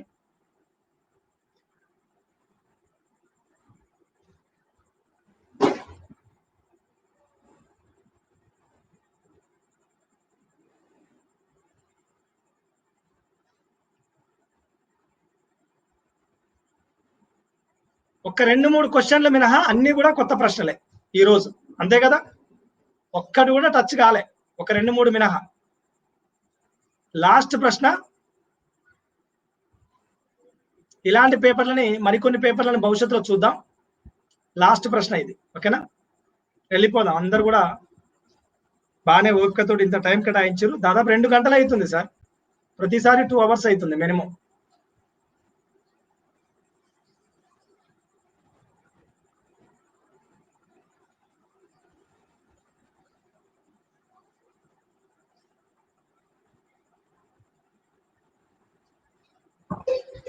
కొంతమంది భయానికే రావట్లేనట్టుంది, లీడర్ బోర్డులో మాకు స్థానం పోతుందని.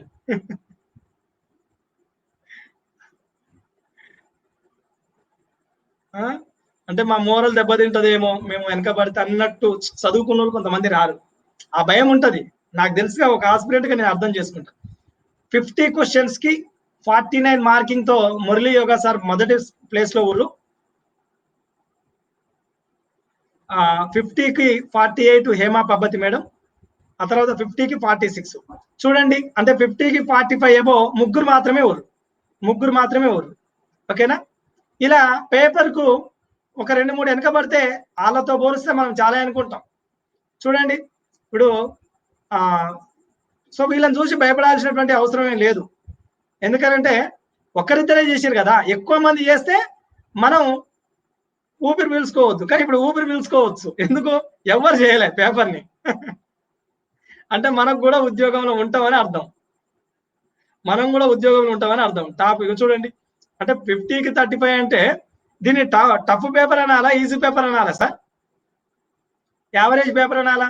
యావరేజ్ పేపర్ అంటే 40+ ఉంటే యావరేజ్ పేపర్ అనాలి. ఎక్కువ మంది చేస్తే 50కి 40+ చేసారు అనుకోండి, యావరేజ్ పేపర్ అనొచ్చు. ఓకేనా? సో అందరికి కూడా కంగ్రాట్స్ అండి, మీరు ఇదే లీడ్ని ఇంకా మార్కింగ్ తక్కువ వస్తున్న వాళ్ళు ఏం తప్పు పోతుంది అనేది చూసుకోండి. గత పేపర్ టఫ్ ఉందా, ఈ పేపర్ టఫ్ ఉందా? ఒక్కసారి 2 పేపర్లు చూసిన వాళ్ళు చెప్పండి, ఓల్డా న్యూనా, ఏది టఫ్ ఉంది? టుడే టఫ్ ఉందా? ఓల్డ్ పేపర్ టఫ్ ఉందా? న్యూ పేపర్ టఫ్ ఉందా? ప్రీవియస్ టఫ్ ఉందా? టుడే టఫ్ అంటారు కొంతమంది. Okay sir, okay.